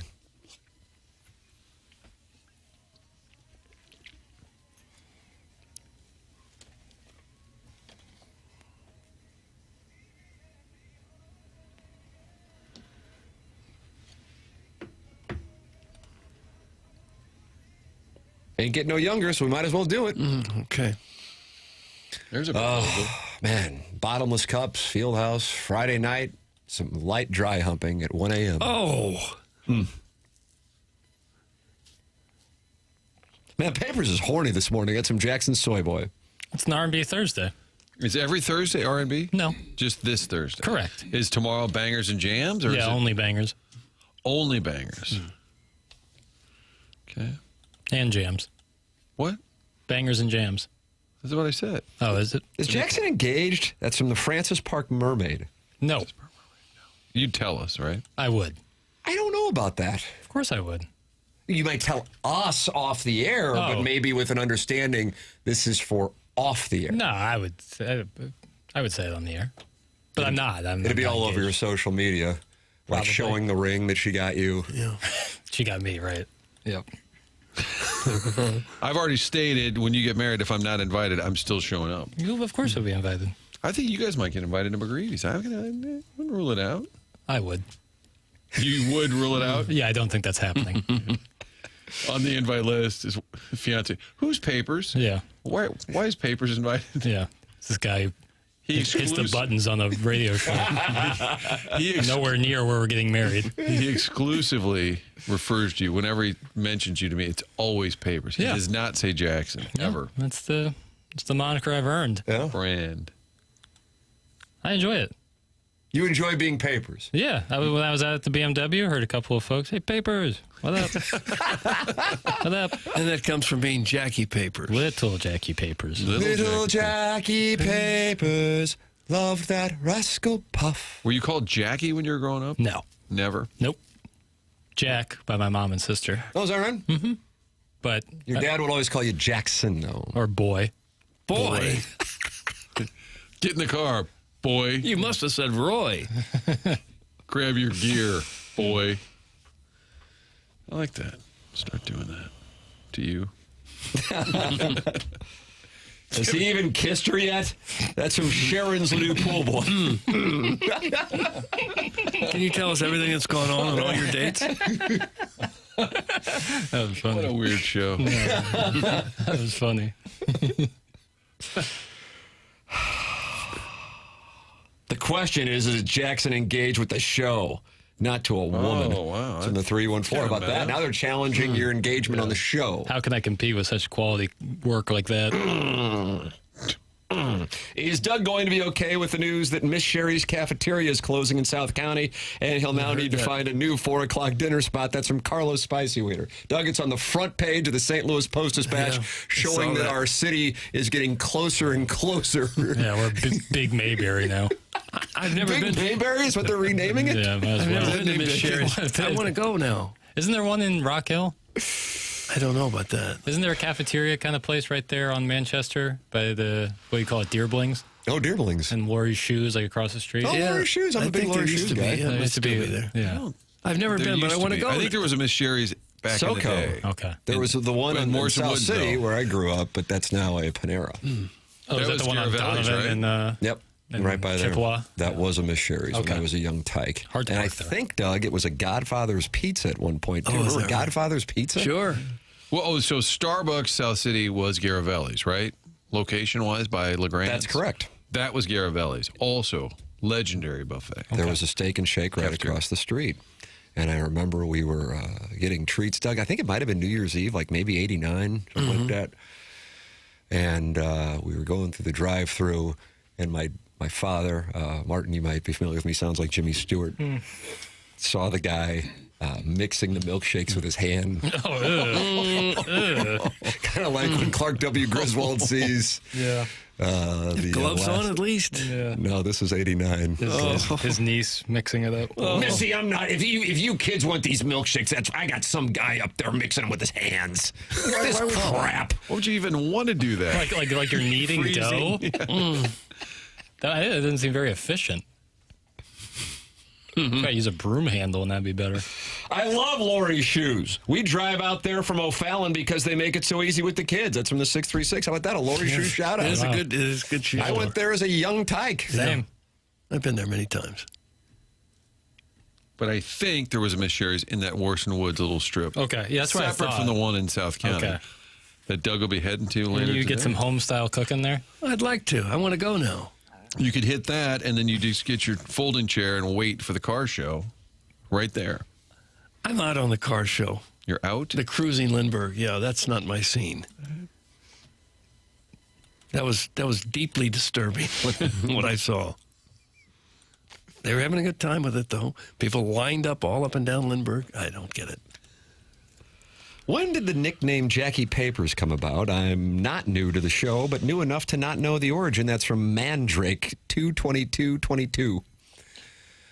Oh, boy. I mean, your original nickname was Action Jackson. Yeah. Robert Thomas of your St. Louis Blues, a fan of that name. Yeah. I don't know. Tim's been saying Little Jackie Papers long before I was on the show. So much so that due to my listening every day in high school and college, I made my PlayStation Network gamer tag Little Jackie Papers, or just Jackie Papers, because I thought it was cool. And then I just think Tim started as like, and there's Little Jackie Papers, and it just caught on. And then once we played with McGreevy and D-May down in Florida, and they exclusively called me that, I think it really took stride. McGreevy more than May. Yeah. Well, addressing me, that would certainly be the case. He might have called Poor you, D-May. he might have called you boy. Yeah, that might have been a boy situation. Yeah, did you see D-May yesterday? Doug got 2 nights one-third ago? of an inning. Oh, geez. 106. Struck. Oh, that was struck that by a looked ball. awful. That looked awful. Hit him right in the back of the shoulder. He tried warming up and throwing. It clearly wasn't. On the broadcast, they're like, yeah, well, he's not going to be coming back out to pitch. He got hit with a batted ball here, too, didn't he, this year? Yes. But this one was like right on the button on his back, 106 miles an hour. But he's fine. Contusion. He'll be back out there. He was good. He like tightened up his back right before it hit him so that it didn't like just smoke a bone Did or something. 2 really good outings for them, then 1 really bad one prior to last night. Can't forget about Little Piddles. That's from Closeted Beatnik. That was coined by Jamie Rivers. Yes, that was during the balloon party era. The magical era it was. Yeah. That was at 3 years? 21, 22, An era we all look 23? back on fondly.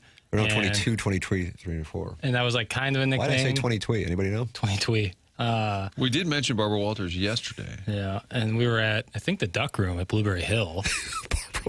And I guess this is correct. Yeah, I think I bumped into Jamie, and Tim was right there in the vicinity. And he goes, "Oh, excuse me, Piddles."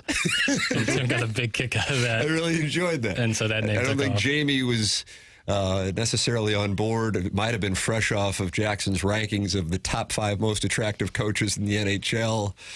And I think Jamie was playing along, but he was a little uncomfortable that Jackson selected Lindy Ruff. Yeah, we were pretty new here. And I think Jamie was like, who the hell are these clowns? Yeah, reasonable question. And 5 years later, I feel Still like there's a lot of same that question. still Yeah. percolating in the 101 ESPN audience. Without I hate to be that guy contradicting Tim, but the Starbucks was Steak and Shake. Garavelli's was where the new credit union is, and that's closer to LeGrand's. Doug, that's big tough. Okay. We're in the ballpark. And there's a 7 Brew there, which is always busy. The best era was the Rick era. That's from the TMA Reddit Insider. Rick, of course, is when Jackson gets a drink or two in him, and all of a sudden, Martin. Yeah, well, it was down in Jamaica. And You get a little, what, spicy? yeah, we did the show. I guess we got there on Saturday, had an all-day Sunday to like hang out. And Sunday night, I got after it without question. And you unbuttoned your shirt to the waist. And Yeah, to say the least. Sharing a bed with Lisa Ann. And then I came on the air the next morning with a little more gravelly, a little deeper tone, and I became Rick. That was like my alter ego of someone who would really like to get after it. 7 Brews coffee for fats. America in the Central West. Coffee for fats. I think the teenage girls love it. Is that right? It's kind of like they're almost like a shake. Yeah, right. Oh, is that Almost right? like an So ice it's cream not drink. coffee? Because I was No, it wondering is. why I think these they things have are coffee, but I think everybody's getting like the ice drinks. It's like, yeah, Starbucks turned up to 1,000 in terms of like creativity you can make with the drinks, all sorts of flavors. And there's always a big line at that one in Kirkwood. yeah, every one I've do seen, well. there's a big line in it. I was just thinking of alter egos. Remember our guy, Jeff Avelin? was down at Ole Miss. He invented a name. He was Clay Stryker, and then he was a pitcher from UCLA. He was in town or something, and met some of the ladies. And then somewhere down the road, he was at an event. And this girl goes, Clay. And I think his girlfriend said, "Why are they calling Clay Stryker?" Because he had invented it one weekend at Ole Miss. White P. Diddy bathrobe. There he is, Douglas Clay Stryker. We found out he was in studio here. We found out that he had done some hard-hitting journalism down there in Albany, Georgia. And his thing was when they would catch people. Remember that he said, "Yeah, gotcha, bam, gotcha, bam, gotcha." You're a gentleman who enjoys a dry rub once in a while. That's Clay Stryker. Yeah, one's so funny. 7 Brews exists so Afton Blobs can consume 2,400 calories, but explain it away as, quote, "Mama needs more caffeine." That's from Shrimply Pibbles. That's what I just don't understand about it is I see it. I'll drive past one at 5 p.m. and it's packed with people. Are people drinking coffee that late in the day? If I were to have coffee at 5 p.m., I wouldn't go to bed till 3 a.m. People are hooked on it at Starbucks. But I know that they have soda and stuff and other stuff. But probably those dirty sodas. Right. What's a dirty soda? It's soda with dairy in it, creamer. Oh, yeah. Sounds awful. It's not. I've had it. It's not bad. Why would you do that? It's I think it's dairy free, creamers. But yes, it's big. It's huge in Utah. I believe a lot of the Mormon population does not drink, so their kind of vice is soda, and they've had enough of just drinking soda, so they're trying to turn it up a bit with cream. From what I've seen in the fats out here in the Wentzville territories, they make the nightly trek from Texas Roadhouse, which is treated like Wright's Tavern, to the 7 Brew for their nightly sugar nightcap at 9 p.m. That's Alan, Dadeville, and Doug. He loves the Georgia Bulldogs. Watch this. Georgia. Very nice. And this is a migration that they're making? Like a herd. It's every night? So they go from Texas Roadhouse, which out there does business as Wright's Tavern, I guess. And then they go to 7 Brew for a nightly sugar nightcap at 9 p.m. And you can see there's a traffic jam. And this is in the Wentzville territories. And how much do those drinks cost? They're $7 or $8, aren't they? Probably. I've never been. Well, that would get expensive if you did that 3 or 4 times a week. My urine-esque drink that you saw the other day. Sorry. You're going to need to put some context around that. I had a drink that resembled. Okay. It looked like a road trip kind of cup that you had, and you don't want to stop after 8 hours of driving. That was a 7 Brew energy refresher type drink, and what'd that run you? After tip, it was $9.50. Oh gosh, ROI. And there's people going there every day. It's a $10 Capri Sun. You know what? The way I justify it, back in the drinking days, I wouldn't have thought twice about paying $10 for a cocktail that would last me. Boy math. Yeah. Boy math. Guys, I went to 7 Brew with the family and asked for a black coffee. The poor young girl's head exploded trying to figure out how to enter that on her dumb tablet. That's from Mrs. Jenny Shanahan. I will say that does feel like kind of a... I don't know what the word is, but to go to a place that specializes in making all sorts of crazy concoctions and go in there to order black coffee is kind of your way of toughing around. So you're calling me out, although I haven't been to 7 Brew. Right, I'm learning about it right here on the air. But when you want black coffee, you either make it at home or you'd go somewhere. I just want black coffee. That's all I drink. Right. And I couldn't love it anymore. So you'd make it at home. You wouldn't go out to a place to spend... I mean, if I'm out, when we'll be in Columbia here a few Saturdays, I'll definitely be going to. I'd probably go to Starbucks. Starbucks right off of Broadway, probably. But getting black coffee there, I don't think is as big. 7 Brew is we specialize in these crazy coffees. To just get black coffee there feels like you're kind of. So you want to fight Mrs. Jenny Shanahan? I don't want to fight anybody ever. If you're just getting black coffee, wouldn't that be pretty much the same wherever you go? I would think you go to a convenience store. Yes, I mean, the coffee does taste different. You need Juan Valdez getting those beans. But the convenience stores now have all sorts of different kinds of brews, and it's nice. I don't know, you pay $2 instead of paying probably $4 or $5 at a specialty place. Here, look at 7 Brew's main page of featured drinks. It looks like you're at A&W. Many of them have whipped cream. Yes. My mother-in-law asked for a decaf coffee at 7 Brew, and they called Homeland Security on her. That's from the Kirkwood Frontenac Bi-City area layman. Oh, there's a lot of 7 Brew talk in this Air Comfort Service text inbox. Yes, Chairman, what's going on? Jackson, were you the one that told me that straight black coffee is best out of like a small little styrofoam cup. Oh, yeah. Real old school. Kind of like meat and potatoes. Yeah, with a dart. That's how you do it. I don't smoke, but, I imagine. Rick would smoke. Yeah. Yes, he would. Well, especially if you're trying to get some movement going. Mm-hmm. I almost stole one of Ig's cigarettes yesterday. Yeah, you were going to grab one of those Salems. Charge you for a stick. Just for a bit. I was actually going to put it in my mouth just for the visual. And then before I did, he goes, 75 cents. He had it tabulated what it would cost if I pulled out one of his darts. Yep. I thought it'd be a fun ATMA exclusive, me smoking. In the studio after swearing. And then I realized when he I didn't care about the 75 cents, but I just realized what it meant to him. Did you guys ever do radio back when they would smoke in the studio? No. Or like in the newsroom or anything that's like that? going way back when they did that. Did they ever smoke on the news, Doug? Like when they would do, they'd be like, Edward R. Murrow did. Would he be like, here's the latest from Tulsa? Like, he was just like, we're going to head out live to Salt Lake, but you'd have a big puff before you couldn't make it to the half-hour news? I don't know that the network news guys ever did that, but Edward R. Murrow during his interviews certainly did. Just light up a tart? Yeah, he'd be smoking. Tell me about this spring training you're having, young man. Well, the whole world was, or the whole country was smoking. If you go in the 40s and the 50s, and almost every adult smoked. I'm always fascinated with how late smoking on airplanes was fully banned. It wasn't until like the late 80s? Yeah. Wow. What if Haim sat down at the picnic table? We're all like, how are you, man? How's it going? Feels like Jay might have done that. Jennings. It was common that people would smoke in their offices. Right. Channel 4, they used to allow that, and then they built a smoking room and look up at the ceiling tile, and it was like bright yellow, like what you see in a bowling alley or something. Well, but I think that's what you're breathing in here. What about that smoking cage that they have at the airport? Tough. Overbearing sports dad sideways in the form energy. That seems like a theme. Overbearing sports dad sideways. I don't know what's going on, but I guess people are mocking chain restaurants, and he doesn't like it. I'm too good for a chain restaurant guy needs a ranking. That's from Overbearing Sports Dad, and he's sideways with Carlos Spicy Wiener, or maybe the Worsonwoods Wacko, am I right? Yes, said Chairman, what's going on in the Form Energy YouTube chat? A war on Texas Roadhouse. I loved it. We went there, was it last spring? Oh, man, it was fun. There's some great chain That restaurants. butter will give you that sugar foot you were talking about Yeah, earlier. no doubt, but it's delicious. It's like a cinnamon butter, Doug. You put it on the roll. Okay.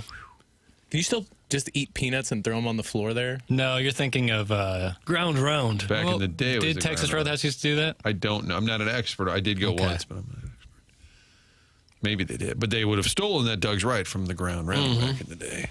And then it was Jacks are better. Yeah, I remember that. Pony. Nostalgia merchant. happening in Send your real emails time. in Design Air Heating and Cooling email of the day.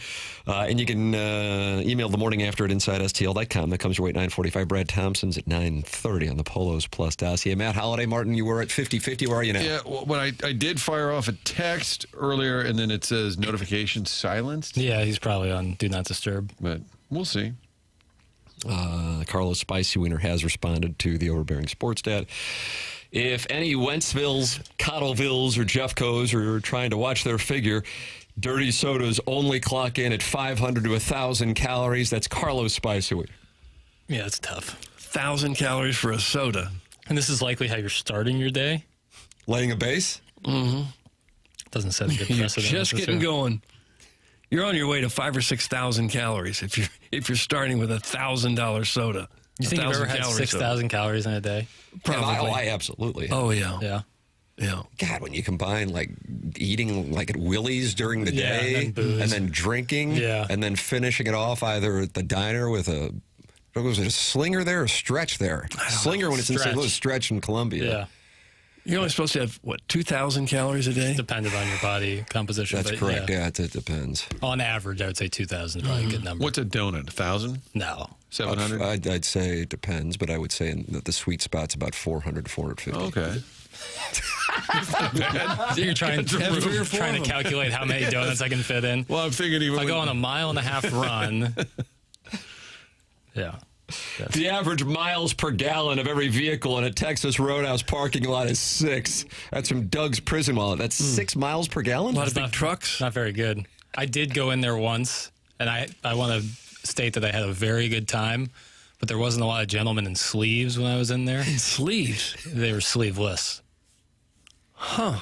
and I thought that was interesting. But I did enjoy the piece of beef I had. So they're just in there in T-shirts with cut-off sleeves? I saw a healthy amount. It was packed to the gills, though. Yeah. Fairview Heights. But you can see the other gentleman's armpit hair while you eat. Yeah. Well, I mean, I wasn't sitting at the table with them, but I did see them as they were seated. And they sing to you, too, on your birthday. Oh, will they really? Sure. But My girlfriend loves dirty sodas, specialty coffees, etc. I always get black coffee or espresso when we go, and no one cares. This is a dopey Gen X trope. That's from Uncle Wally's Plastic Air. What is the dopey Gen X trope? That, like, when you go, like, all I want is black coffee, and all these kids are out there drinking sugar shake coffees, this, that, and the other, which might have some truth behind it. No. But there is, I just like black coffee. Right. If other people don't, I don't care. Right, but there are people who are like, I just like my coffee black, like, and they make a big deal about it. Drink snobs. Yeah. You don't like a drink snob, do you? No. You don't like a music snob? No. You don't like a food snob? No, what do you care what someone else likes? Right. Who cares? Do you have a problem that I mainly watch Girl? While drinking black coffee? I don't really care. See? So that's good. Yeah. Doug's a live and let live guy. Yeah.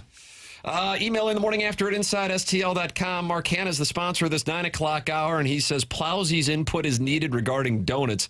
That's a guy, Martin, who had taken about 5,000 calories and weighed $117. I don't know how to explain it, but we weighed the man, and he weighed 117 pounds, and he ate probably more than all of us combined. And he's like he's not short. He's like 5'10" or 11. 5'10", yeah. He would pull out snack cakes and candies that I had never seen before. Mm-hmm. He attempted to eat an entire crab case of he got through like 6 White Castles. Yeah. So we just had like 25 White Castles sticking up the studio. But at that weight, I mean, it's dangerous to walk around. He could get blown into traffic. I mean, I think he told a story once that he was playing golf in Normandy and he had a hot dog in one of those like paper boats that they give you a hot dog in, and a stiff breeze came by and it knocked the hot dog out of his hand. Mark Hanna sponsors this 9 o'clock hour. A lot of people work hard, save money, and do a lot of the right things financially, but they still wonder if they're really taking full advantage of the opportunities available to them. That's where Mark Hanna and Evergreen Wealth Strategies can help. Retirement accounts, tax strategies, investments, insurance, cash flow. Sometimes it's not about making massive changes. It's about getting organized and making sure all the pieces are working together the way they should. Their goal is to help everyday people every day feel more confident about where they are and where they're headed.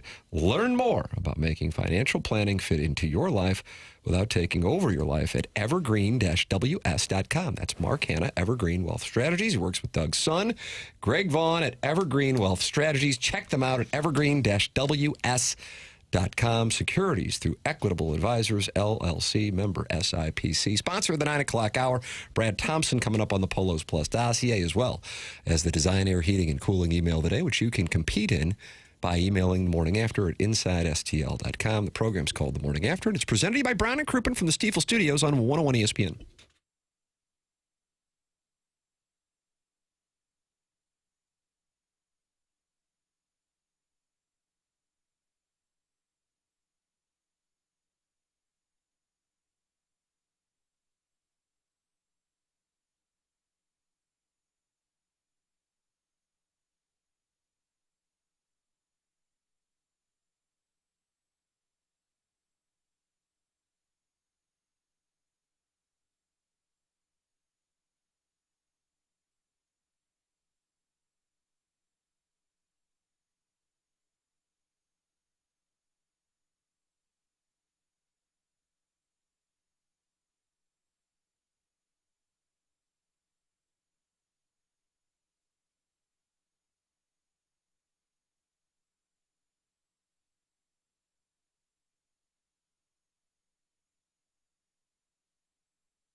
This is Jackson with a SportsCenter update that's brought to you by Saliga Heating and Cooling. The NFL has announced it is eliminating the Pro Bowl games, instead shifting the focus to celebrating the honor of being a Pro Bowl selection that will begin this year in the 2026 season. That was another SportsCenter update brought to you by Saliga Heating and Cooling, a Daikin heating and air conditioning dealer.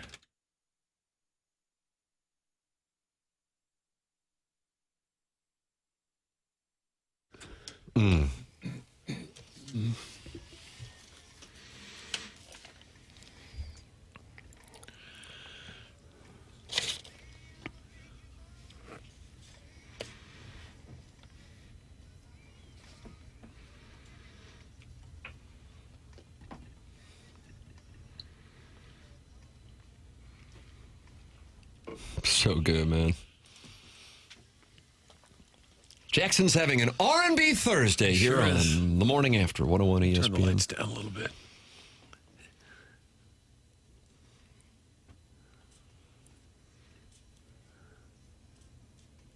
Overbearing Sports Dad's coming for everybody. I like that. I mean, he's just Jon Snowing it. I can't afford an expensive truck. That's not really the flex you think it is, prison wallet. So, Overbearing Sports Dads is coming for everybody today. I don't know what the impetus for that was. No, I don't either. I just read what's in the teleprompter, and the teleprompter is 314-399-9646. That's the Air Comfort Service text inbox, and you got the Form Energy YouTube chat. Form Energy and Michelob Ultra, longtime sponsors on TMA. Michelob Ultra, 95 calories, 2.6 grams of carbohydrates. It's only worth it if you enjoy it. And, the forecast for the next few days, forget about it. Enjoy it, though, Doug, because when we take a look at next week, hot. Whew, cats and dogs, hot. It's first week of September. Forget about it. Michelob Ultra, 95 calories, 2.6 grams of carbohydrates. It's only worth it if you enjoy it. Enjoy it with friends and with family. Cardinals in action today, trying to halt the losing streak. And it'll be a bullpen start. Jackson, I have not seen a lineup yet. Game is at 1:15, so haven't seen the lineup or a starting pitcher. A little bit. I think Graceffo-ish? Fernandez or Graceffo? Lane Kiffin talking yesterday. He thinks he is in the right on this NFL fifth-year situation. He talked it over with Pat McAfee. Here is the train. I don't think professionals should come back to college sports and college football particularly.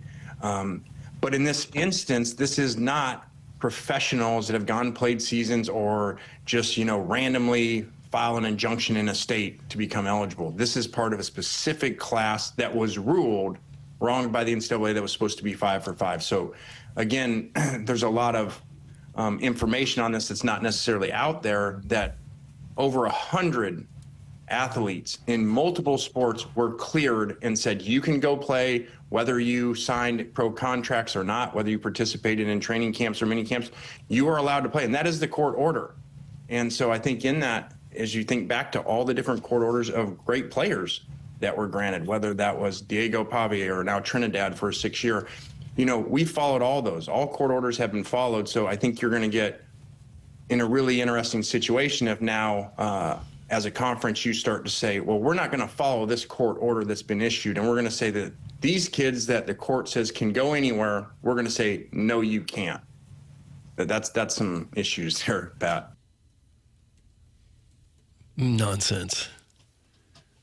He's part of a conference. The conference makes the rules. Forget what some judge says. See, the SEC is going to come hard after coaches who do this.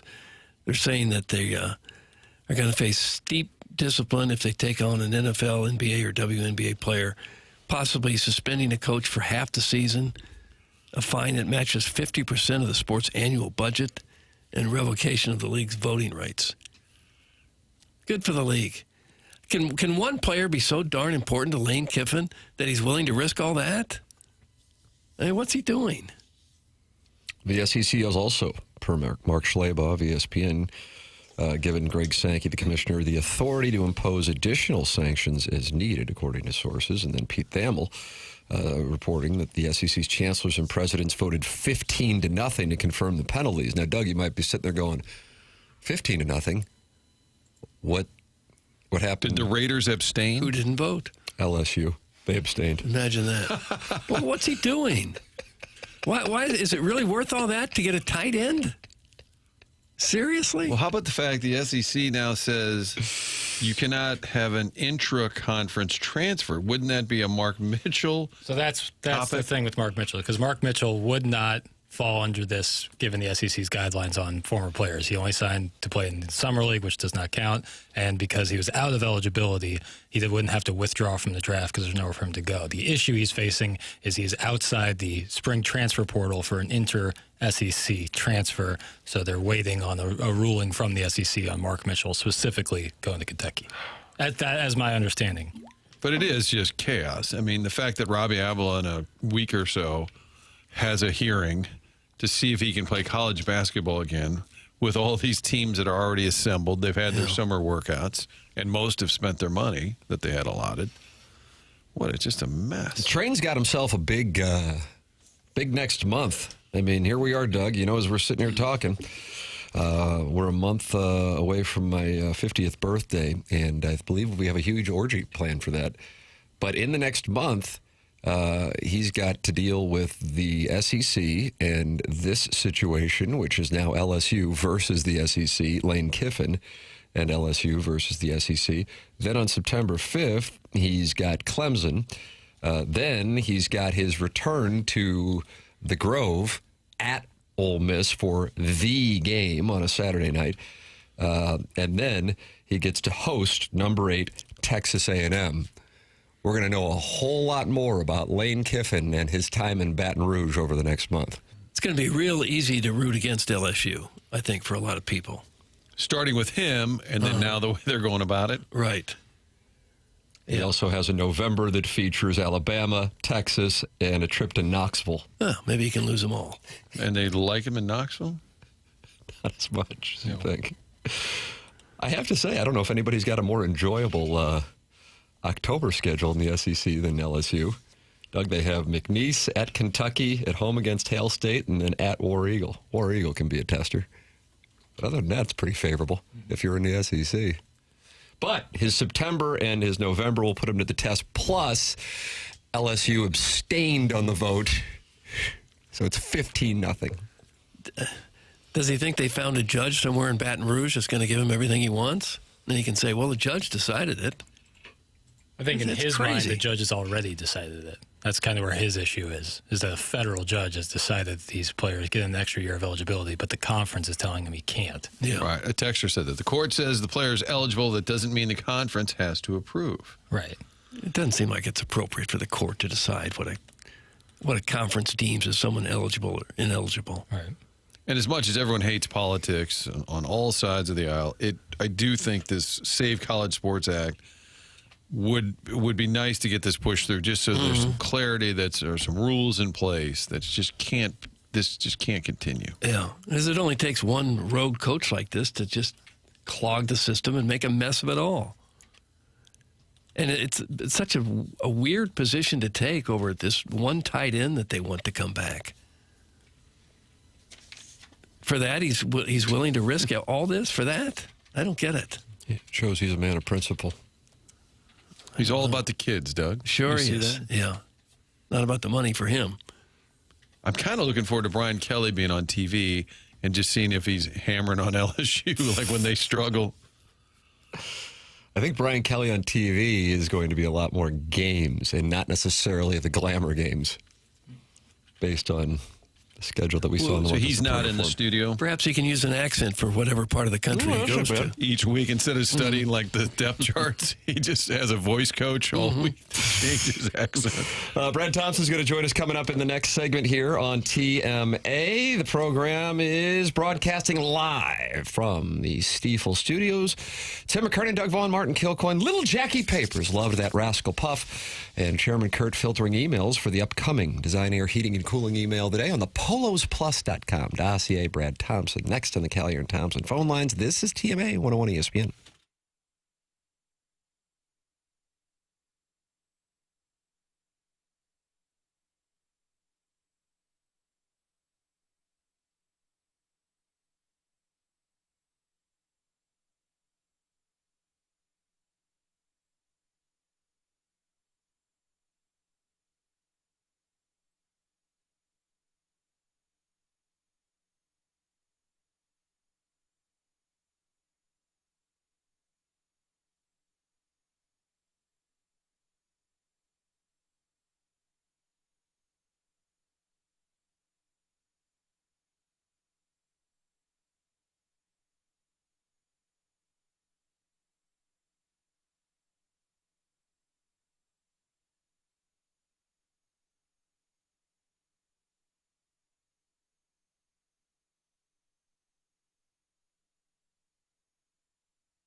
It's Team A 101 ESPN. Brad Thompson joins us on Thursdays here on the program.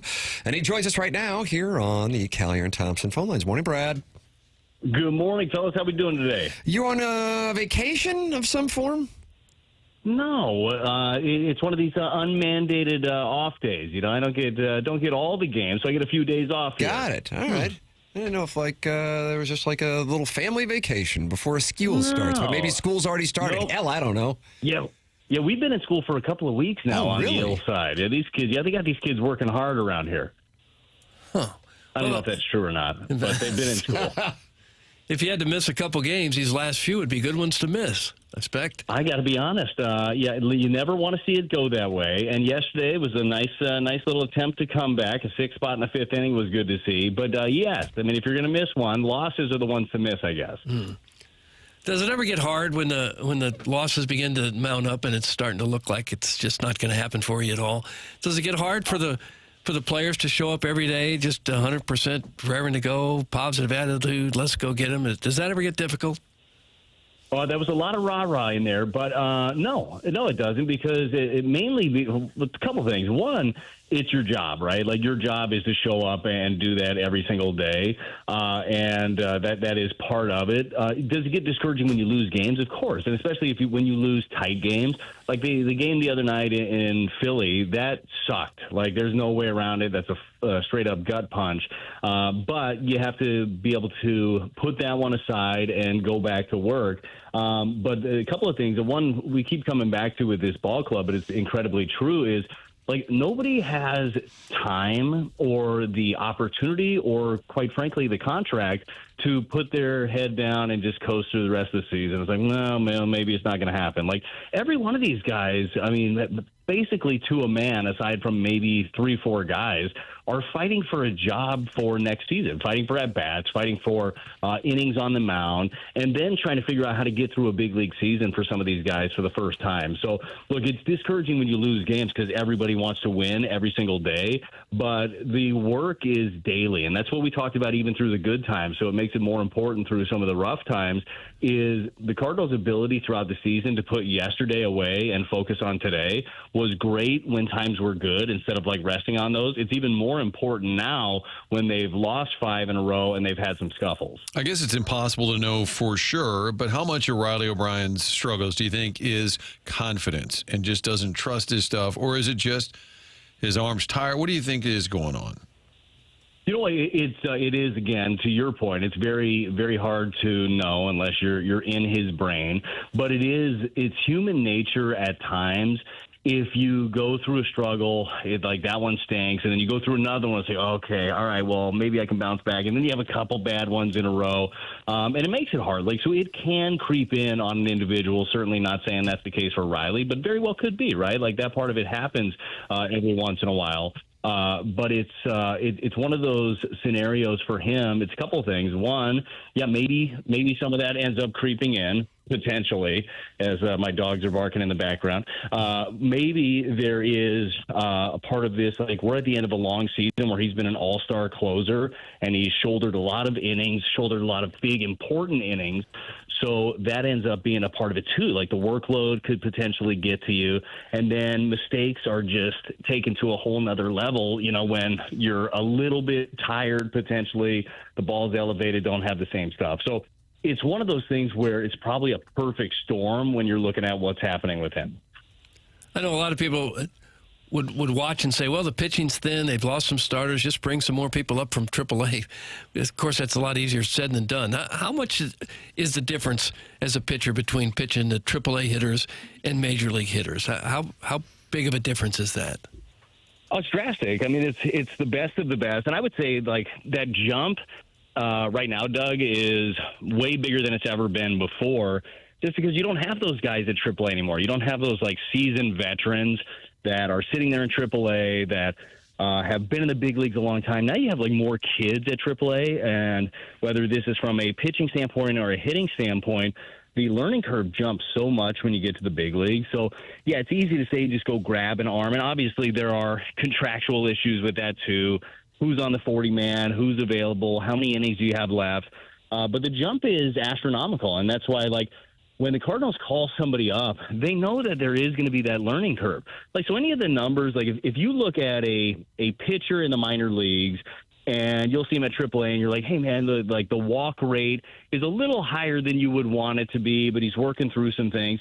You know, and they know that walk rate's going to get higher in the big leagues because the guys aren't going to chase as much. I think Quinn Matthews is a good example of a guy that has really honed in on his control, but they know that he can get erratic at times with some of his command, and from a hitting standpoint, Baez. They knew that there was swing and miss. They knew that was probably going to increase, very likely to increase at the big league level, but you end up working through some of those things. But, Doug, to your larger point of the innings, of calling guys up, that to me is the biggest mystery of the rest of August and September. Is how do they get through this? Like, how do they end up going and getting through the next month of the season? Because it is going to be very difficult.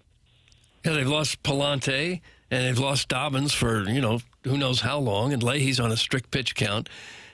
What are they going to do for the last 29 games here? Yeah, that's what I just said. Yeah. I have no idea. I thought maybe you had an answer. I was going back for more.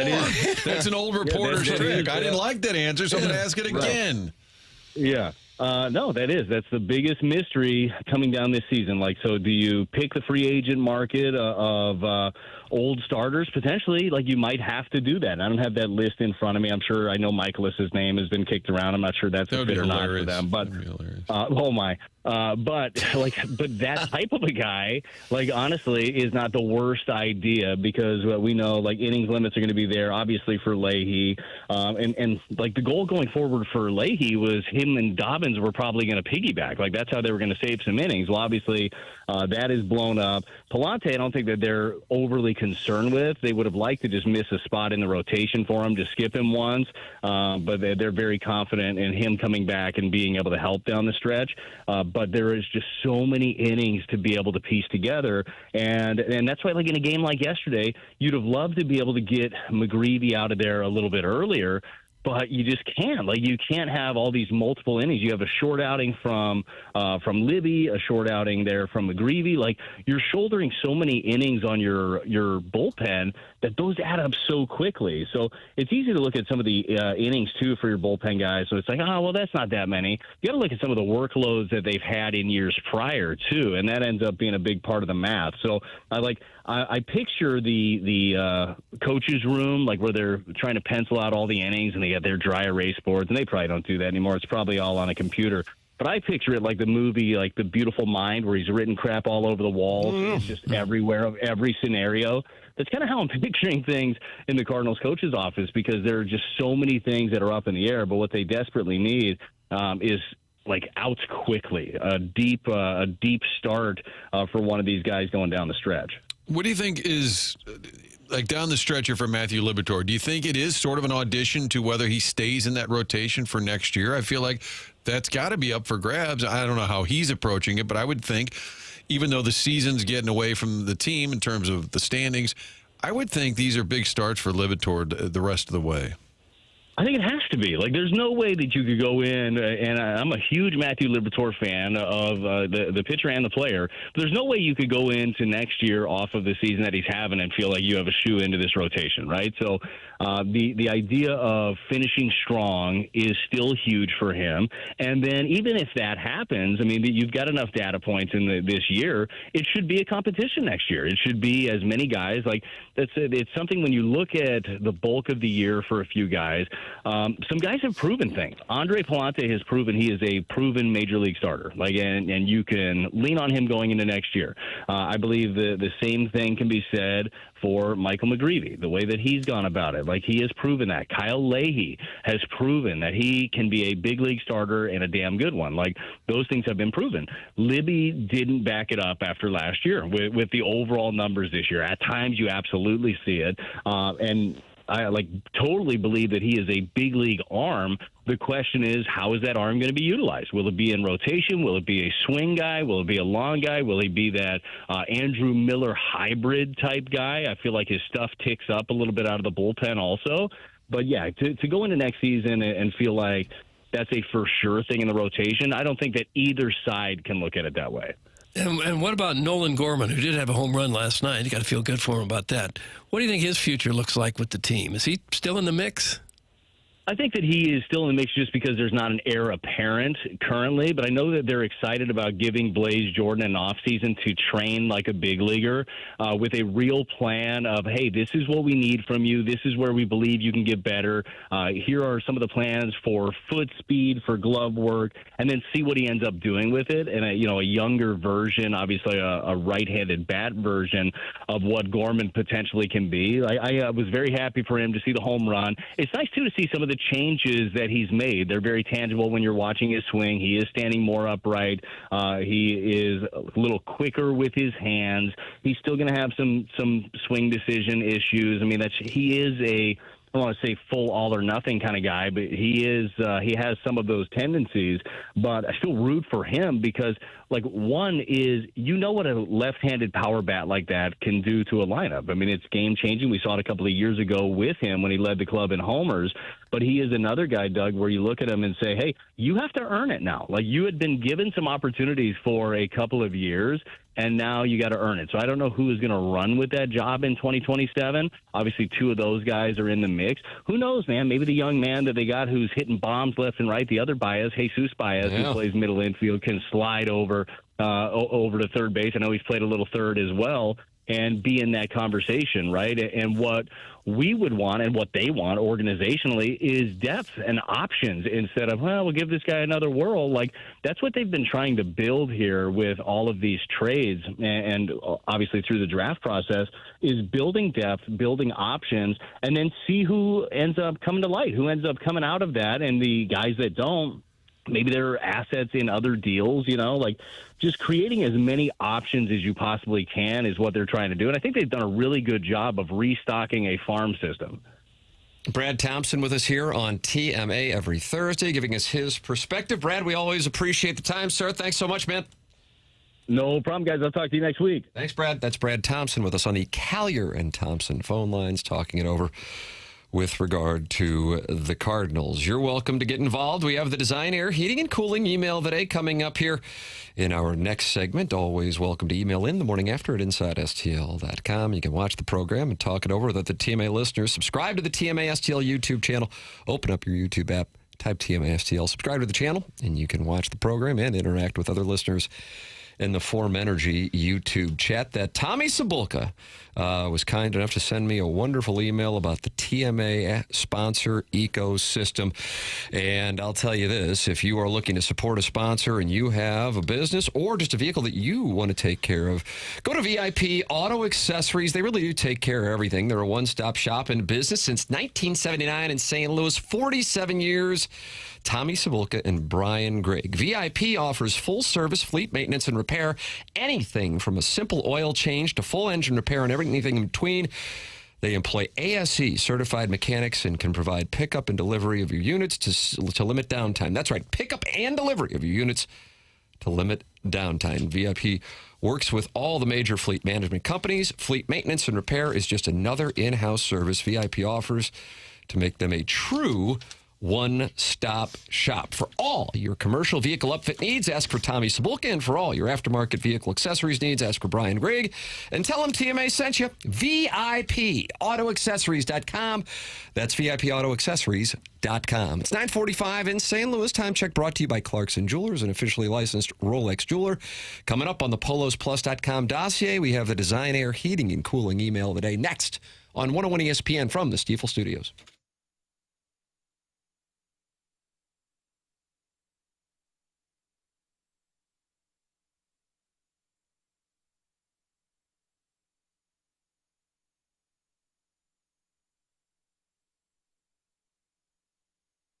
Looking for a car, not sure what you can get approved for? There is a great website that's going to help you out, get your credit back on track, and get you into that vehicle. It's autoloanpro.com. They're part of the Lita family, and they put this together so you folks can go find that car and get it with little no money down. Also, the best rates that are possible. They're able to do that by working with over 50 different lenders. Financing a car, the only thing to know is to choose the pro. Autoloanpro.com. Jim Olive also put together a free playbook for you, so when you're on the site, Download that, and you'll understand the credit industry a little bit better. And the next time around, get a car of your choice. Best rates possible, little to no money down, and the vehicle's right there on the site. It's autoloanpro.com. Whatever the situation, whatever the circumstance, doesn't matter. You're going to get that car. And you'll learn a little bit by grabbing that free playbook. Best financing possible for you at autoloanpro.com.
Oh, wow.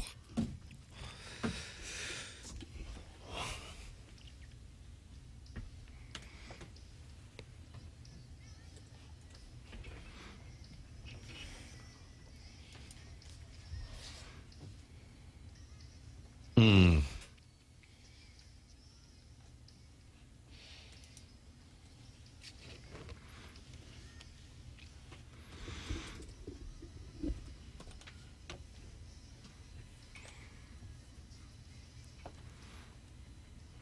Hmm.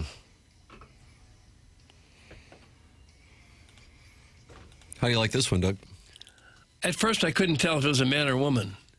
Kind of It's a fella? Bee Gees kind of vibe. similar, you know. Who is it, Papes? The artist formerly known as. Oh, really? No. Oh, you didn't know that? No, it's really high pitch. Big hit 90. What do you think? I think 93's live. I think 91's live. I know 94 is not. So here's what I'm going to do: 92 to get me 91 and 93. Final answer. Hold on. This song came out. Ready for a text. Don't tell Tim to hold on. 1994. No way! Not possible! Not possible! I demand a recount. It was recorded in 93. Yep, that's it. Oh, that counts. I'm hearing Graceffa will start, so we nailed that one. Yeah, and that some guy named Cade Winquest will be in the bullpen today. So I looked him up. Cade Winquest. Windstar? Cade Winquest. Sounds like I have a speech impediment. Winquest is pitching out of the bullpen. It'd be his major league debut, and it lists his Wikipedia says he's currently a phantom ball player. He's a phantom ball player, having spent. Well, it says he had 16 days on the Yankees roster without an appearance. I guess that's called a phantom ball player. But he was originally a Cardinal draft pick back in 2022 and did a little Peoria Palm Beaching, and then Peoria Palm Beaching, they call it. He's like the Naval Reserve of pitchers. But he's a phantom ball player. So if you're down there today, grab your program and scorecard and get ready to pencil in Cade Winquest out of the bullpen. But it doesn't look like he's on their 40-man roster. I'm just telling you, he's going to make his bullpen big league debut today. Cade Winquest with Graceffa starting. Get to know the club. Tim, can you build us an R&B playlist to feel like what it's like to be with you during naughty time? That's from Doug's Shower Squeegee. Tim is the most beautiful sports radio boy in the world. That's from the poor film student. Awful. Just awful. Awful eliminating. Jerpy is starting. It's from the 618. Martin, have you seen that report? My understanding is that Graceffa is starting, but maybe I'm wrong. But my understanding He kind of went into a little bit of a pronger there at the outset. I don't know if you knew it. I caught it. Yeah. Just sitting next to him for an hour and a half last night. Good job, Martine. That'll do it. Wrap it up. He had a thing where I said, do you ever wonder if Gretzky had stuck around, like with the Blues, what that would have been like for... He said, read the book. We don't do what ifs. We don't do what ifs. So he's scolding me in front of the MEC membership. And I said, listen, pal, I got into sports media. I do the what if game all the time, okay? That's the gig. Did you guys know Wentzville is the only city in Missouri where the average weight of women is higher than men? 228.6 pounds for the women and 226.3 pounds for the men. That's from the Heiser House Hooligan. Is that accurate? Questioning those stats. The average is 228 per gal? No. He did not. No, he did not cite a source. Yeah. I got the CDC with the average weight for an adult male. Anyone want to take a guess? Average weight for an adult male. This is just in general. All over the country. All over the country. All over the United States. Yeah, I don't have. What was the municipality that took a hit there? Wentzville. Yeah, average height is about 5'10", I think. Right. Oh, what I wouldn't do to be 5'10". So I'll say average weight would be an adult male, 200. Okay. Martin? 199. I'll say 185. Martin nailed it on the number. Oh, my God! 199 pounds. Wow. Wow. And is the average height what Doug says? 5'9" is the average height of a male. I do need to be 5'9". Average height of a woman, 5'3.5 inches. Really? Mm-hmm. I'm do surprised. anything to be 5'3.5 inches. I thought it'd be 5'5" or 6", maybe. 5'3" is the average. Average height about 5.5 feet 3.5 inches. Yep, that's according to the CDC. Well, where did the Heiser House Hooligan get his information? I don't know. I don't know if they do it by municipality. Like each municipality has to have a weigh-in? I guess with the census they just ask. I don't know. Or the guy who does You'd the almost census have to do it just daily. Yeah, just takes a look. I still think 228 is a little high for Wentzville or perhaps any other town in America. Let me look up fattest town in America. No, somewhere where there's a lot of southern fried cooking. What do you know? It's a town where one of the members of the dais has worked before. Little Rock? Little Rock. Most overweight and obese metropolitan area in the United States, according to analysis by Wallet Hub. Wallet Hub did the work. How heavy are the gals there? Heavier than Wentzville? They just have self-reported obese adults. Self-reported. It's around 45%. You don't really have to self-report. People can tell, right? Well, usually. 44%. Yeah. And what's considered obese? Like, it's not too much over normal it's depending weight. on your height and weight. Well, that's unfortunate. Doug, I'm 5'10", 158 pounds. That's from Vinny Favorito's Star License. Okay. All right, thanks for that. Cellulite on cellulite, brother. Oh. Doug, I'm 5'6", 304 here. That's from Mr. You're Seawalk. built like a basketball. CBS, per Chairman Kurt, what do you have? You have information here. Martin, you might have gotten bad information, or CBS Sports has bad information. Maybe I got bad information. Yeah, CBS Sports has Yerpy. Jerpy. I think that's what the gambling sites are all listing as well. Yeah. My source said it was going to be Graceffa. I don't know. I'm not really worried about it one way or the other. I wear size 44 waist, 28 length jeans. That's from Chris Aru. We don't need your jean sizes, people. That's pretty wide and pretty short. Stop texting that in. We don't need to know your sizes. That's a Weeble Wobble? That's probably like, what, 5'5", 44 inch, probably 280. I'm being conservative. So, I mean, that's, that's a hefty gentleman. Mm-hmm. Well fed, at least. Yeah. 44 ways, wow. Boy, I just opened up the Air Comfort Service text inbox. It's nothing but people listing their heights. We don't and need it. Stop that. It's pretty nice, though, just to get an idea. I did find some data on the most obese counties in Missouri. I don't know where this one is, but Saline County is County is number one. Okay. Where's St. Louis County ranking that? There's like 50-something ranked, so let me click through the slideshow here. We're not near the top, though, I guess. Saline is central western along the Missouri River. Population 23,000. Eric in the Central West End says he's 6'3", 200, size 14 shoes. We don't need this information. Bigfoot. Kevin at the Lake says, I got wide hips. I don't care. Knock it off. Bryce Chandler Hill.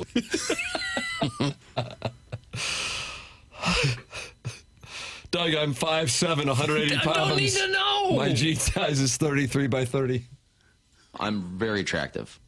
What are we supposed to do with that? What's the context there? Why did and Charles likes to dunk and talk about himself, but why was that stated? I'm a solid St. Louis 9. I don't know, Charlie. I don't know. I think he might be right on He's that. handsome. I'm doubling down on Graceffa, by the way. Wow, there it is. I got called. It's like we got inside word. Once I got called dumbass by a texter, I said, "Okay, I'm gonna now." I said I didn't care. Yeah, but now I got called dumbass. Okay, I'm gonna find out. Doug, I have a belly button. That's on the Moscow Bandit. We all do. It's how you got here.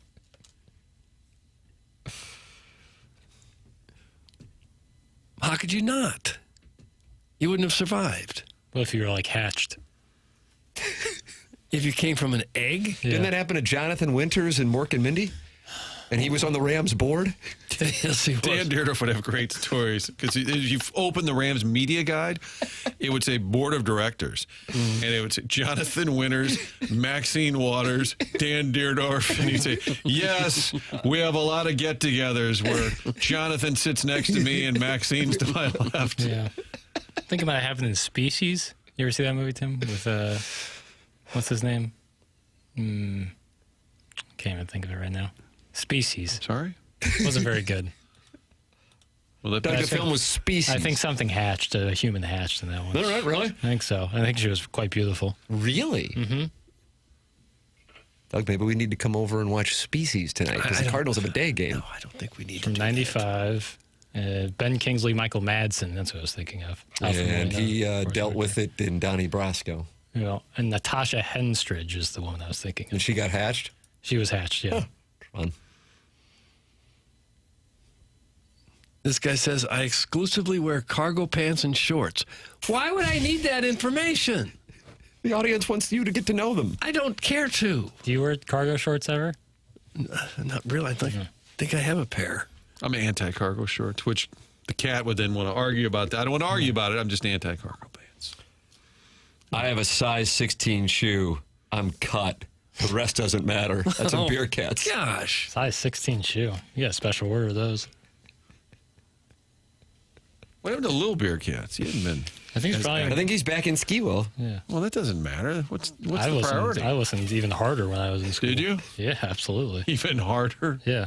This guy says his cup size is XL. Don't need that. Now knock it off. You gonna ban him? I'm this close to doing such. You ever seen an XL-breasted gentleman? Lots of them, yeah. But they don't need it. I'm pro-boob, as you know. Don't need to have a cup size. We will have the Design Air Heating and Cooling email today coming up. It's TMA 101 ESPN.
This is Jackson with a Sports Center update brought to you by Universal Windows Direct. Cardinals and Orioles today at 1:15, and I'm riding with my guy, Martin, that Gordon Graceffo will be on the mound for the Redbirds. That was another Sports Center update brought to you by Universal Windows Direct. You'll be saying, I love my windows.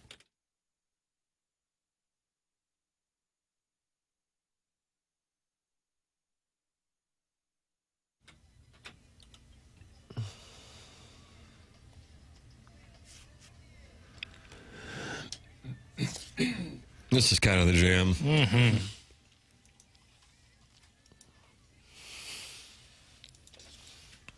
Come out to the Team Iron Will Wiffle Ball tourney this Saturday and watch the Lowlifes earn their name. That's from Lowlife Timmy.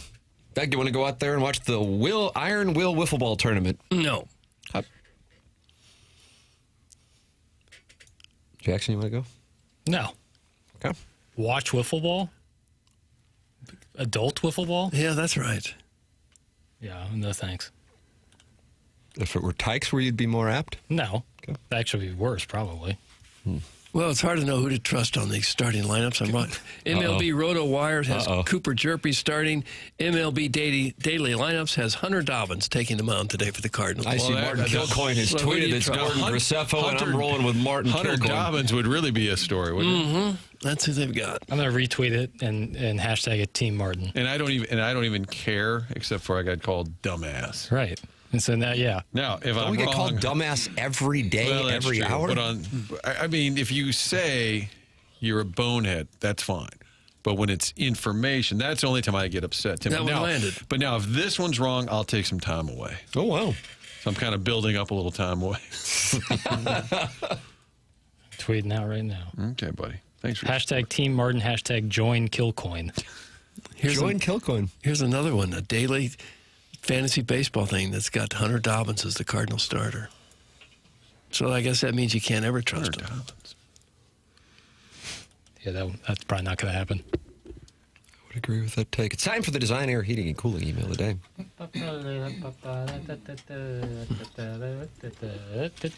Who needs music?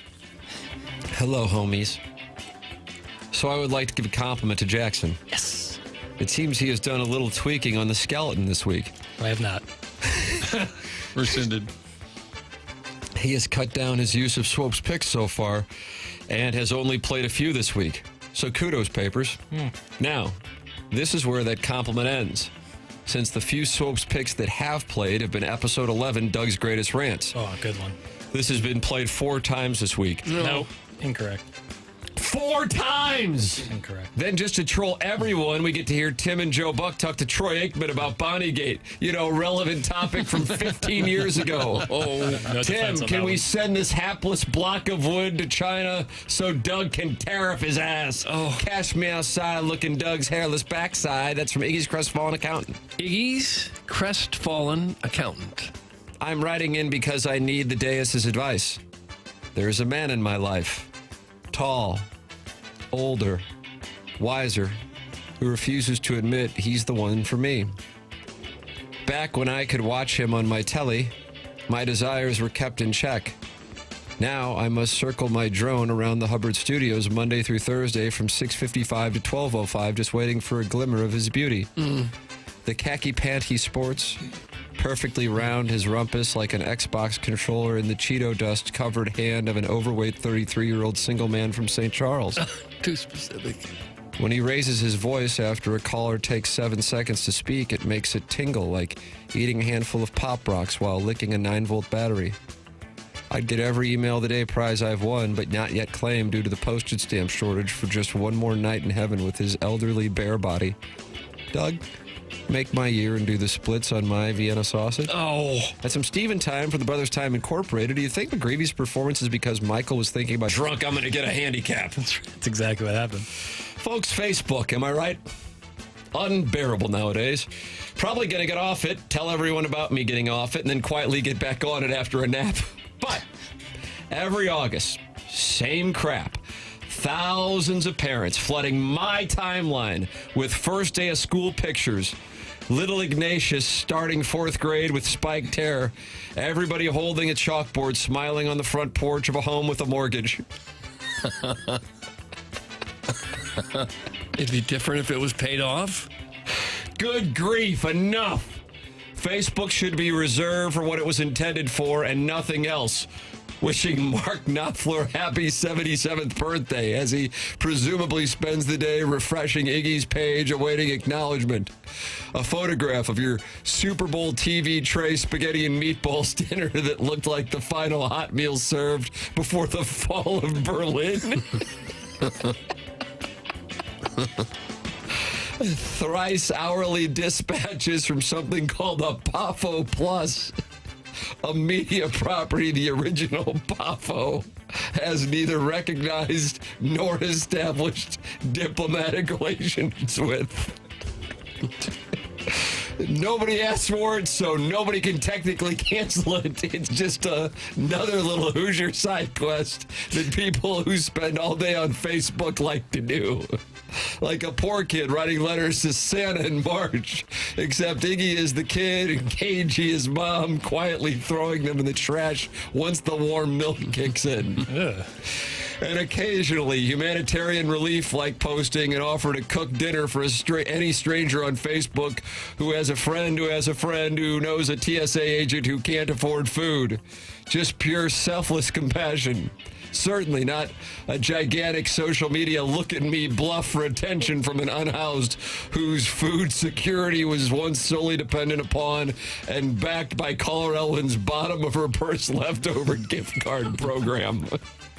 And that is my Facebook, not your stupid kid going to public school. Big deal. Just porn photos, lease VW bugs, and wishing celebrities you don't know birthday wishes. That's it. That's my Facebook. Doug, that's from Mark at Mark's Mulch and Bra. Tastes so good, cats ask for it by name. You can't say that. You can't steal someone else's slogan. Dolly. Mark's Mulch and Bra. The Iggy tribute. Working 4 days out of 5. What a way to make a living. Barely getting by. During sex, I'm all talking and no giving. They just use your sink and they never give you credit. It's enough to drive you crazy if you let it. If you let it. That's from Claude. Claude. All right, we're starting with some serious bull ass here, Martin. HD2 radio subchannels are bound by the exact same FCC broadcast profanity regulations as primary HD1 radio channels. Keep your potty mouth to yourself or to your homeboys.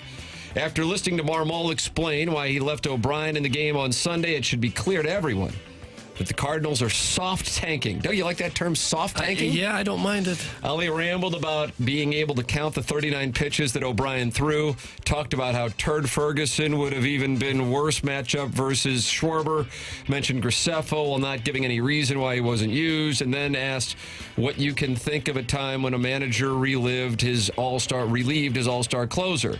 He said that with a straight face! First of all, the only reason, quote, All-Star O'Brien is still on the team is because there was no market for him at the deadline.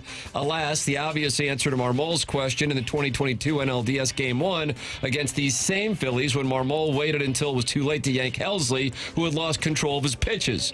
Marmol doesn't learn from his mistakes, and as long as he's the manager, as Logan Roy would say, the Cardinals are not serious people. This email is sponsored by an elementary school golf event 90 minutes away being pimped by a Cricket elementary school basketball referee who will put Doug's ball on a par 3 in order to get him down there. That's from Buck Swope, DBA, the recess lady's breast. Buck Swope. In my defense, I didn't know you guys were really even on the air. I thought you were just kind of recording it for later use. It's an audio bake sale. According to my sources, which is one post on Twitter, there is a last-minute effort to save the cash-only beloved culinary institution, Miss Sherry's Cafe.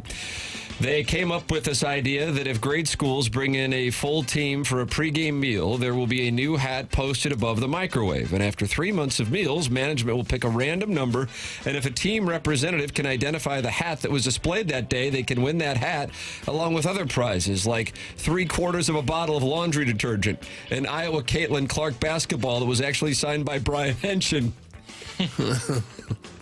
and a free screen replacement for up to one window in your home at a time and date of our choosing.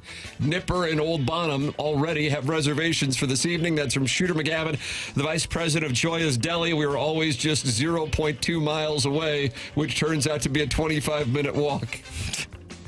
Shooter McGavin.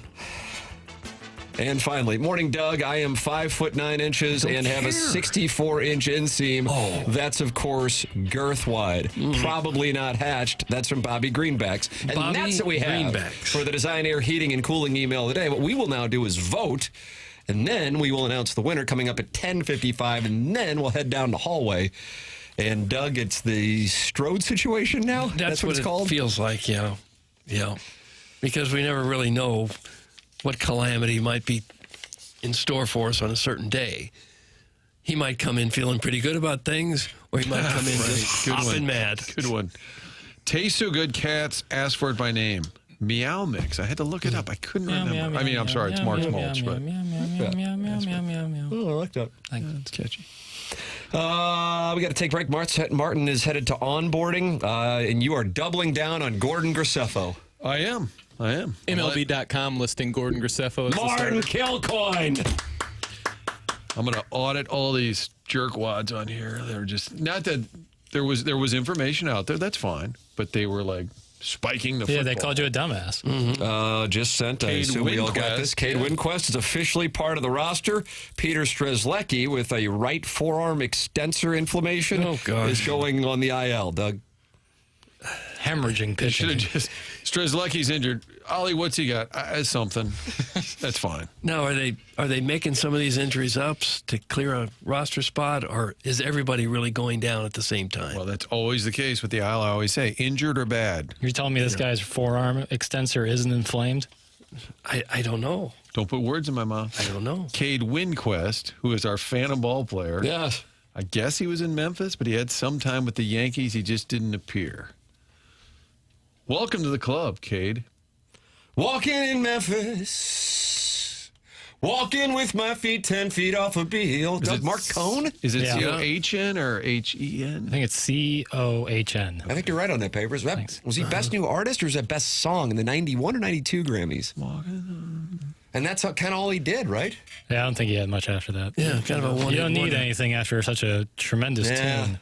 But now there's a country band that's redone that, and it's making a comeback again. Is it? Yeah. Who was that? Lone Star, maybe. Jackson? I don't know.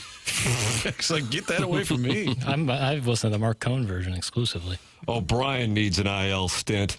That's from Tim's offshore bookie. Yeah, I don't know. Walking in Memphis. Walking with my feet 10 feet off a Beale. You think he's floating in that idea, or he's like to the left of Beale Street? Do I really feel the way I feel? I don't. Yeah, for years I couldn't figure out what they were saying. With my 10 feet off of what? Beale. Oh, I know it is now, but when I first heard it, I kept what? Because it didn't really make sense. 10 feet Jessica off of Biel? Beale. Jessica Biel. Married to Justin Timberlake? Aye. Mm-hmm. So he was walking his feet. He's from Memphis. Who? Mark Cohn is? Justin Timberlake. Oh. How do you like that? Okay. Someone's calling in the Graceffos pitching. All right, we'll take a break. Come back with more TMA 120 Spin.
Mark it. So good. Can't teach you stuff, Doug. If you guys like that, I have two other options for you for our Stifel Market Moves segment. Well, what do we got on the market moves here? Brought to you by Stifel. Doug sponsored the studios on the morning after 101 ESPN. Well, let me give you one more sampling of an open I created. Oh.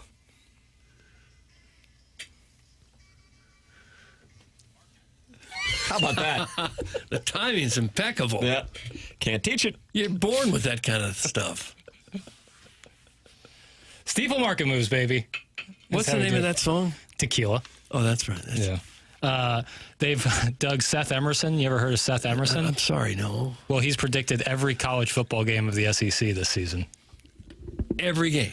Every SEC head-to-head matchup. I like this. Well, couldn't any of us do that? I did all 900 of all Division I. How hard is it to just guess? What do you think they have Missouri? What does Seth Emerson have Missouri sitting at? Missouri's record? 11-1 with the loss in Athens. No, unfortunately. 5-6. They need to play one more game. Oh, 6-6. Good guess, Chairman. 5-7. That is the correct answer. You might be wondering how many of those games would be conference games. That would, of course, be 2.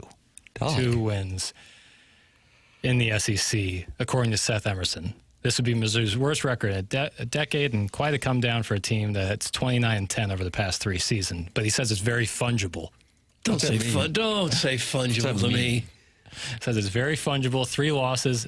He's got a loss at Mississippi State and a loss at Arkansas in there. Papers, that'll make you want to fight him. I'm furious. So in the Stifel Market Moves segment, Steven Time says boom. Yeah. Steven Time famously shorting the 2026 Missouri Tigers. And for our Stifel Market Moves, where we bring the perspective, or they bring the state perspective at Stifel, we just bring the takes. I'm selling. I think the Tigers are winning 7 games. Flip that. 7-5, baby. I can't. So you're asking us then where we are, Yes. gather. Okay, I understand. Stifel Market Moves. Here is my issue, Doug. In 2023, what we did was make our listeners money by giving them the over. I don't remember what the total was. I think it was 7.5. Yeah. And loved it. And that was a great Missouri team. I really think that was a great Missouri team. And part of my reasoning is, they had 2 regular season losses. Am I right? Yeah. And they blew the LSU game, and they were right there in the final minute with Georgia in Athens, and I think Georgia was the best team in the country that year. Yeah. Now, with that all said, they also are the beneficiary of a different schedule, and they also were a part of a different time in college football, even though it was 3 years ago. And at that point, you could utilize a data point of returning starters and returning production to gauge a team's performance, always with including the variable of injuries. I have no idea. The real answer, it's terrible. They'd chase me off the get off set. Yeah. You know what I mean? Yeah. Because my honest answer is I don't know. If you look at the schedule, you go, ooh, this is going to be tough. Because there's 9 conference games, and I don't just go, oh, it's Kansas, they suck. It's at Kansas. It's a Friday night. I don't just count that as a win. And I don't count Starkville as a win. But what happens when people analyze college football is the bias that's subconscious is based on the brands and the team's historic performances, and then also what they did last year, which especially in the era of NIL is irrelevant. That's the reality. So we're in talking season. Yeah. Major talking season. I think you can spot them 2 wins, Arkansas, Pine Bluff, and Troy. Probably toss-ups at Kansas, Mississippi State, Florida, Arkansas, Kentucky, and the others, they'll be decided underdogs. So I could see how 6-6 would be about right. I get where people are coming from when they make the prediction on Missouri, given the tough schedule and new signal caller and this, that, the other, and Mount Hardy's injury. But I'm obviously more optimistic because I am a true son. That kind of makes you a Tiger nationalist, though. No. Okay. And Tiger nationalists be saying something 8, 9, 10 wins. So it's okay to say 7, but then if you say 8, yeah, that's when you're peeking into the nationalism territory. They got Ole Miss at 10-2. That includes a win against LSU. Wow, that would be impressive. That would be awesome. You're officially rooting for the Rebels. Oh yeah, I'll root against LSU for every game. Yeah. Still got eyes on tickets for that game. $560 to get in the door. $560 just to have a seat? Mm-hmm. That's crazy.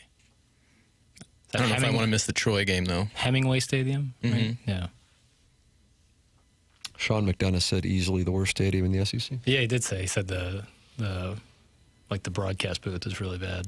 And then just overall, as far as quality of stadium, I guess it's small. Yeah. Well, I haven't been there. Yeah. That certainly would be on my Mount Rushmore of SEC stadiums to visit. Would Mizzou be in the top 10 now with the rebuild there on the north side? I'd love to see it to decide, but Vaught Hemingway Stadium holds 64,000, which I guess in SEC terms is smaller.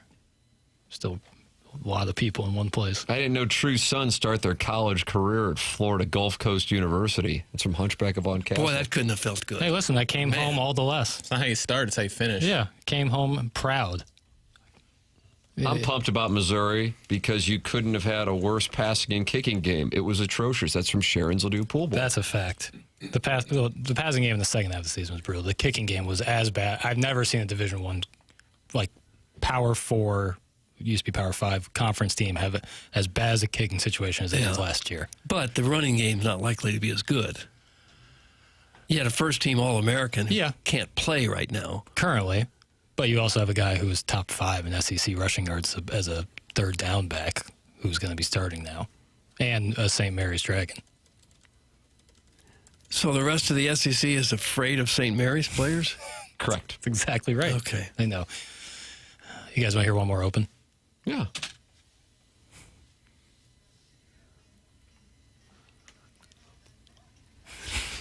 You got it. This guy is producer of the year, I've just decided. Gosh. And that's no disrespect to T. Diddy or Marshy Marsh and the Playful Posse. Pretty good, right? You're really happy with it, too, aren't you? Doug, the Cardinal lineup is out. Okay. Jose Fermin will be batting leadoff and playing short. Ivan Herrera, DHing. Jordan Walker playing right. Alec Burleson playing first. Joshua Baez, he'll be in left. Blaze Jordan, he'll be at third. Ramon Urias, he'll be at second. Nathan Church in center.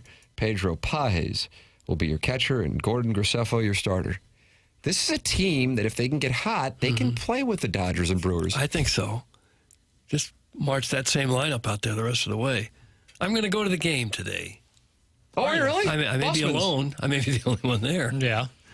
But I'm going to go. Get some water and just sit down and hang out.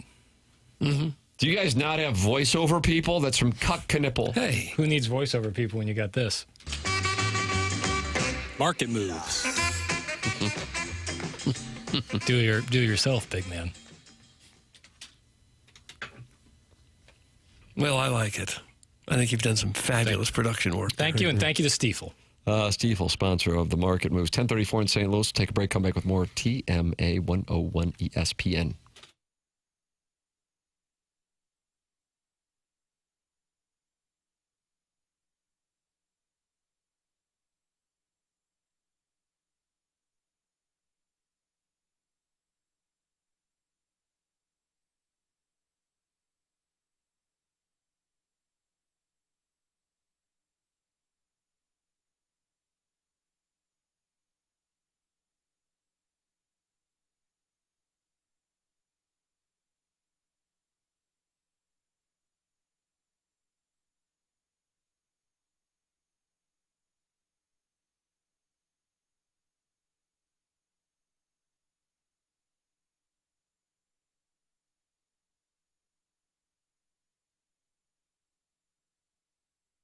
Michael's Flooring has been family and locally owned for over 30 years. Michael takes pride in helping and making sure his employees are happy and making a great living. Go online, and right now, you get 3 samples free from Proximity Mills. Just go to igotfloored.com. Michael's passion is flooring, and when you order from him, he wants you to have the best experience for the best price. That's why he's making sure he gets the best carpet installers and giving them $7 a square yard, which is incredible compensation in this industry. Come in or talk to them, and you're going to see the difference. They want to make sure they suggest the best thing for you, not pushing what corporate's telling them they have too much of. There is a reason he's continued to grow through the 31 years. Employees love working for him as they feel like family, and he makes sure they are taken care of. And this then rubs off to the families buying the product as they make sure they have the best interests of the buyers at heart. They have it all, but carpet's awesome, and it's back. They have so many varieties of all flooring, and they have 3 easy-to-get-to locations in St. Louis. They are in Creve Coeur, they are in Garden Prairie, and they are in St. Peters. Come see why people are loving getting floored by Michael, and make sure you visit igotfloored.com.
Oh, boy. Wow. Oh, boy. Was this during an indecent proposal? Am I right? I don't know what I thought. Yeah. Demi Moore, Woody Harrelson. Yeah. Michael Robert Redford. Yeah. Oh, well, for a reason. All those horny 80s and 90s movies seem to always have Michael Douglas in them. And he was Randy? Yeah. All absolutely. Right. Jewel of the Nile, he was Randy? I feel like a lot of the all those erotic thrillers featured Michael Douglas. He's in Basic Instinct, isn't he? Yeah. Doug, watch this. I'm uncrossing my legs. Oh, gosh. I'm not looking. That really shook America to its core, didn't it? It did. It did.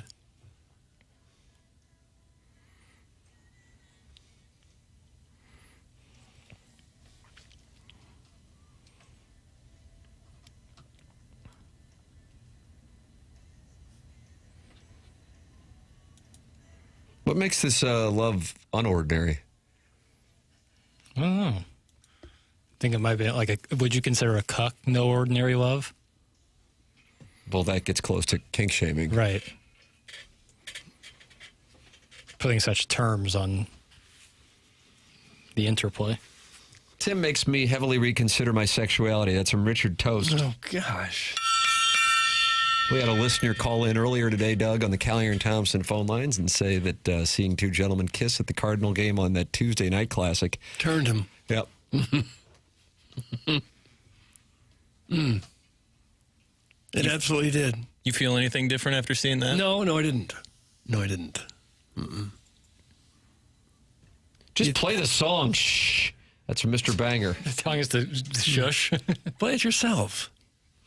Doug, Indecent Proposal was the beginning of the strong cuck-led genre of film. That's from the Heiser House Hooligan. Are there other famous movies where cuckoldry was the key? Talented Mr. Ripley? That's pretty cuck-coded. Cuck-coded. Boogie nights? Yeah, certainly some cuckolding goes on. William H. Macy gets it in the worst of ways. Yeah, bad beat. I'm trying to think what else. IMDb has a list of the top cuckoldry moments in movies. Oh, is that right? Yeah. This will be wonderful. You want me to go Descending? Number 10, End of the Road. Oh, Boys to Men, Doug. What a song. Jacob takes a job as an English lecturer and begins a disastrous affair with Rennie, the wife of a colleague. Can't do that. That'll happen. Number 9, The Other Woman. The other one, was that with the great Kate Upton? It was in 1965, so... Oh, that was a TV episode. Nymphs. Missed that one. 1968. Man, the 60s were... Yeah. Well, sexual revolution. The Graduate. Yeah. Yeah, I guess that's a cucking if you take a woman from her right when she's at the altar. That was Elaine, Doug. Number 4, Common Law Cabin. You ever been to Common Law Cabin? That's a little haunted place out during Fright Nights at Six Flags, now known as Mid-America Fun. Starred Jackie Moran and Babette Bardot. Talk sports! Talk sports! Stop. Talk sports! The list is almost over. Soccer guy. It sounds like he's drowning. Number 3, The Magnificent Cuckold.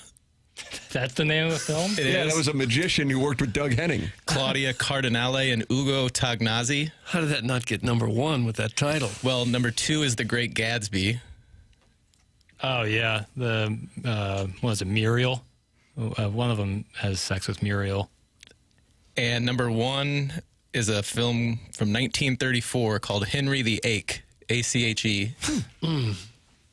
What about Jackson's movie Tin Cup? That's from the Bobble-Headed Bandit.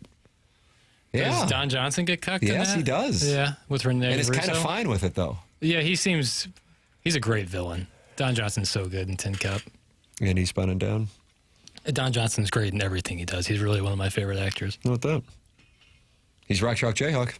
I know. That's why I like a lot of Jayhawks. It sucks. Paul Pierce. Gary Woodland. Gary Woodland. Wilt Chamberlain. Wilt Chamberlain. Gail says Joel Embiid had a license to thrill. What about the movie where the gerbil crawls out of Richard Gere and he murders his wife's lover? That's from Vinny Favorito's Star License in the Form Unfaithful. Energy. Unfaithful. I believe that the gerbil then crawls into a snow globe and he murders Oliver Martinez with it. Spoiler alert. I was against Diane Lane for many years after seeing that film. I took that one to heart. Because she was unfaithful. Mm-hmm. And you're a cuckold victim.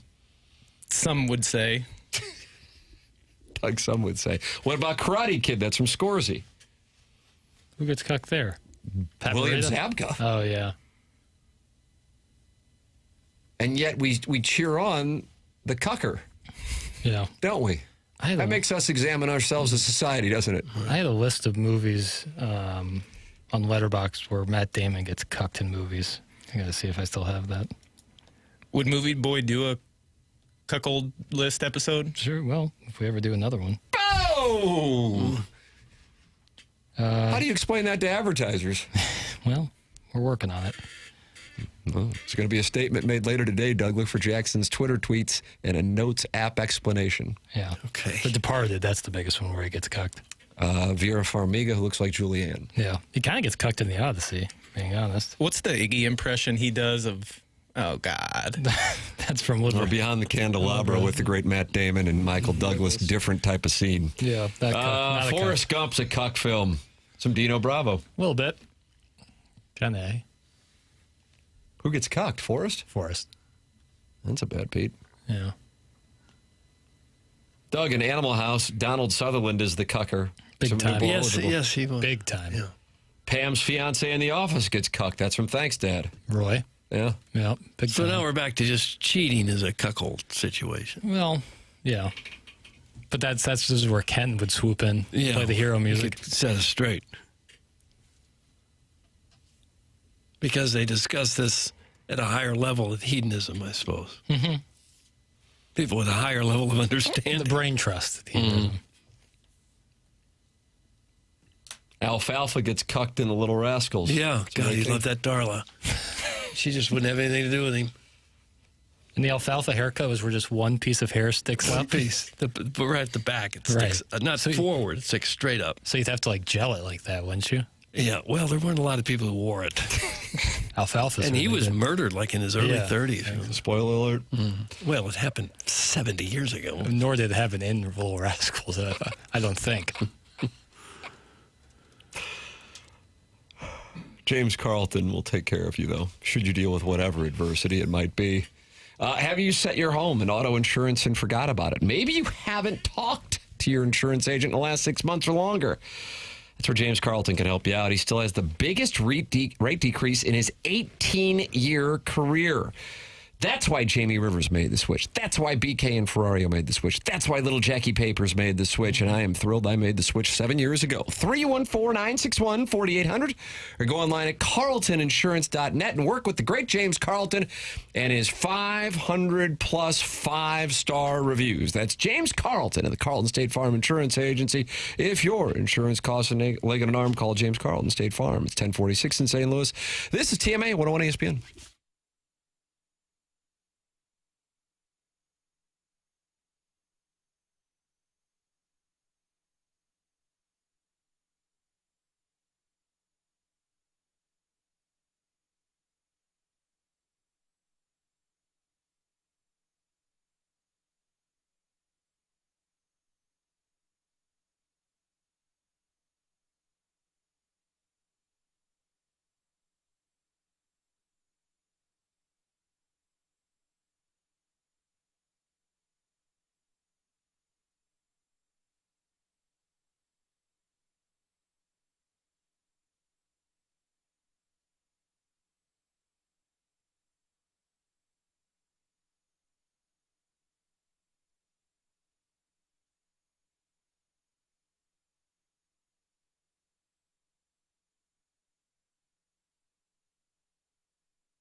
is Jackson with a SportsCenter update brought to you by Universal Windows Direct. Cardinals, Orioles today, 1:15 first pitch. Gordon Graceffo on the mound for the Redbirds. That was another SportsCenter update brought to you by Universal Windows Direct. You'll be saying, I love my windows.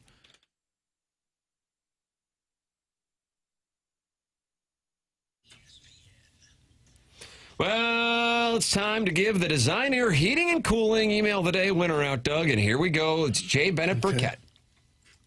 I got your winner right here, Doug. Who? Mark's Mulch and Bra. Yeah, Mark is having a heater here to conclude August, and that's just the ability he has. He can turn it on, and when he does, it's defining. You know the one thing you've been meaning to fix forever? Maybe it's a chipped tooth, worn edges, discoloration, spacing. Whatever it is, you've probably gotten used to it. At some point, though, you just decide, all right, I'm handling this. And that's why I tell people to check out Dr. Pryor at 100 West Dental. This isn't your typical dental office, just doing cleanings and sending you on your way. Dr. Pryor handles the bigger stuff. Veneers, bonding, implants, full smile rehabs, full reconstructions. Basically, the work most places refer you out for. And the best part, you can actually start with a complimentary consultation. Go to 100westdental.com, book an in-person consultation, or even request a virtual consult right from your phone if you've been putting something off for years. Maybe now's the time. Check out Dr. Pryor and his team at 100westdental.com. They're on Manchester in Baldwin. That's 100westdental.com. Cardinals and Orioles today, 1:15 start. Gordon Graceffo on the mound, a bullpen start for the Cardinals. And here they come. The road to a playoff berth begins this afternoon in downtown St. Louis. We could be looking back on this moment, Doug, in mid-October. If they can win, 15 in a row, we're right back in this baby. Nice. Right back in it. Yeah. That's all it takes. Fermin, Herrera, Walker, Burleson, Baez, Jordan, Urias, Church, Pages, Graceffo / bullpen game. Let's go. There's the first of 15 right there. Fermin leading off. I kind of like that. Yeah, I like him as a hitter. I like him as an overall player and human. What about that? You know? Yeah. Anytime he's interviewed, when he was on with us, very friendly and nice. Incredibly friendly. He's a Swiss Army knife. You look at the depth chart, he's in every single position. Yeah. You know, you need guys like that. Mm-hmm. Brisket, chicken, and ribs barbecue the Sunday before Labor Day at the Bach House in Union. If anyone wants to bring a side. That's from Bach Hog. That sounds good. So we're all going down there? We're all going to Union for... Yeah, he's got brisket, chicken, and ribs. Oh, yeah. Well, you can get that anywhere. Yeah, this is different Hog. at Bach Hogs. And that would bring some LeGrand's potato salad. Well, that's not a bad call. It's a great call. I'll bring some crinkle cuts. But pre-fried, then you ask, hello, well, please welcome me into your home and show me your deep fryer. That's correct. I brought these delicious crinkle cuts and know where to fry them. Guess we'll do that. Sounds good. Doug, you bring some coleslaw? I may. Or some sauerkraut? I may be related to the LeGrands. Really? I got a lot of LeGrands in my family, yeah. Have you ever One been of them there? fought in the Revolutionary War. Holy crap. Have you ever been there to get a sandwich? I have not. Oh, you'd enjoy it. The legend. Yeah, tremendous. With some potato salad on the side. Mustard potato salad, if you please. Eh? Yeah. Oh, it's good. Fermin can play multiple positions and hit a little bit, but Jackson likes the WNBA. That's from Jake and St. Genevieve. I just said I liked Fermin. There's a text of the day. That wasn't even funny. I like the guys telling you their sizes. That's what I like. No, we don't need that, though. Boy, that really tickled Jay. It did. I don't know why it did, but it did. Doug, we were going to go down the hallway and we'll deal with the situation. You calling it the Strode situation now? Yeah. Yep. Now that's what we're going to deal with. Something to be dealt with. That's after the morning after. That's coming your way here at the top of the hour. BK on the TMA STL YouTube channel. So we'll do that for an hour. Today is the beginning of Iggy's weekend. That's what Thursday is now. The beginning of Iggy's weekend. This is how the man has totally taken over our consciousness. That's correct. That's what Thursday is now known as. Hey, you guys want to go out for happy hour for the beginning of Iggy's weekend? I see they make 9/25, September 25th is Dolly Parton Day now, 9/25, which I would be in favor of. Oh, is that right? That was passed? I saw it. No, it hadn't passed. But that was a big movement on social media the last couple of days. But she did pass on 825. Yeah, but her song was 925. For sure. So they say if Star Wars can have March 4th, Dolly can have 925. But Iggy gets Thursdays, and which is bigger and better. He's got 52 of them. This comes from the Committee of Days. That's correct, the Committee of Days. BK and Ferrario coming up next. We're heading down the hallway for After the Morning After on the TMA STL YouTube channel. For Jackson Burkett, for Chairman Kurt, for Martin Kilcoyne, for my brother Kevin, for Douglas Sullivan Vaughn, I'm Tim McKernan. This has been The Morning After, presented to you by Brian and Crouppen from the Stifel Studios on 101 ESPN and the TMA STL YouTube channel.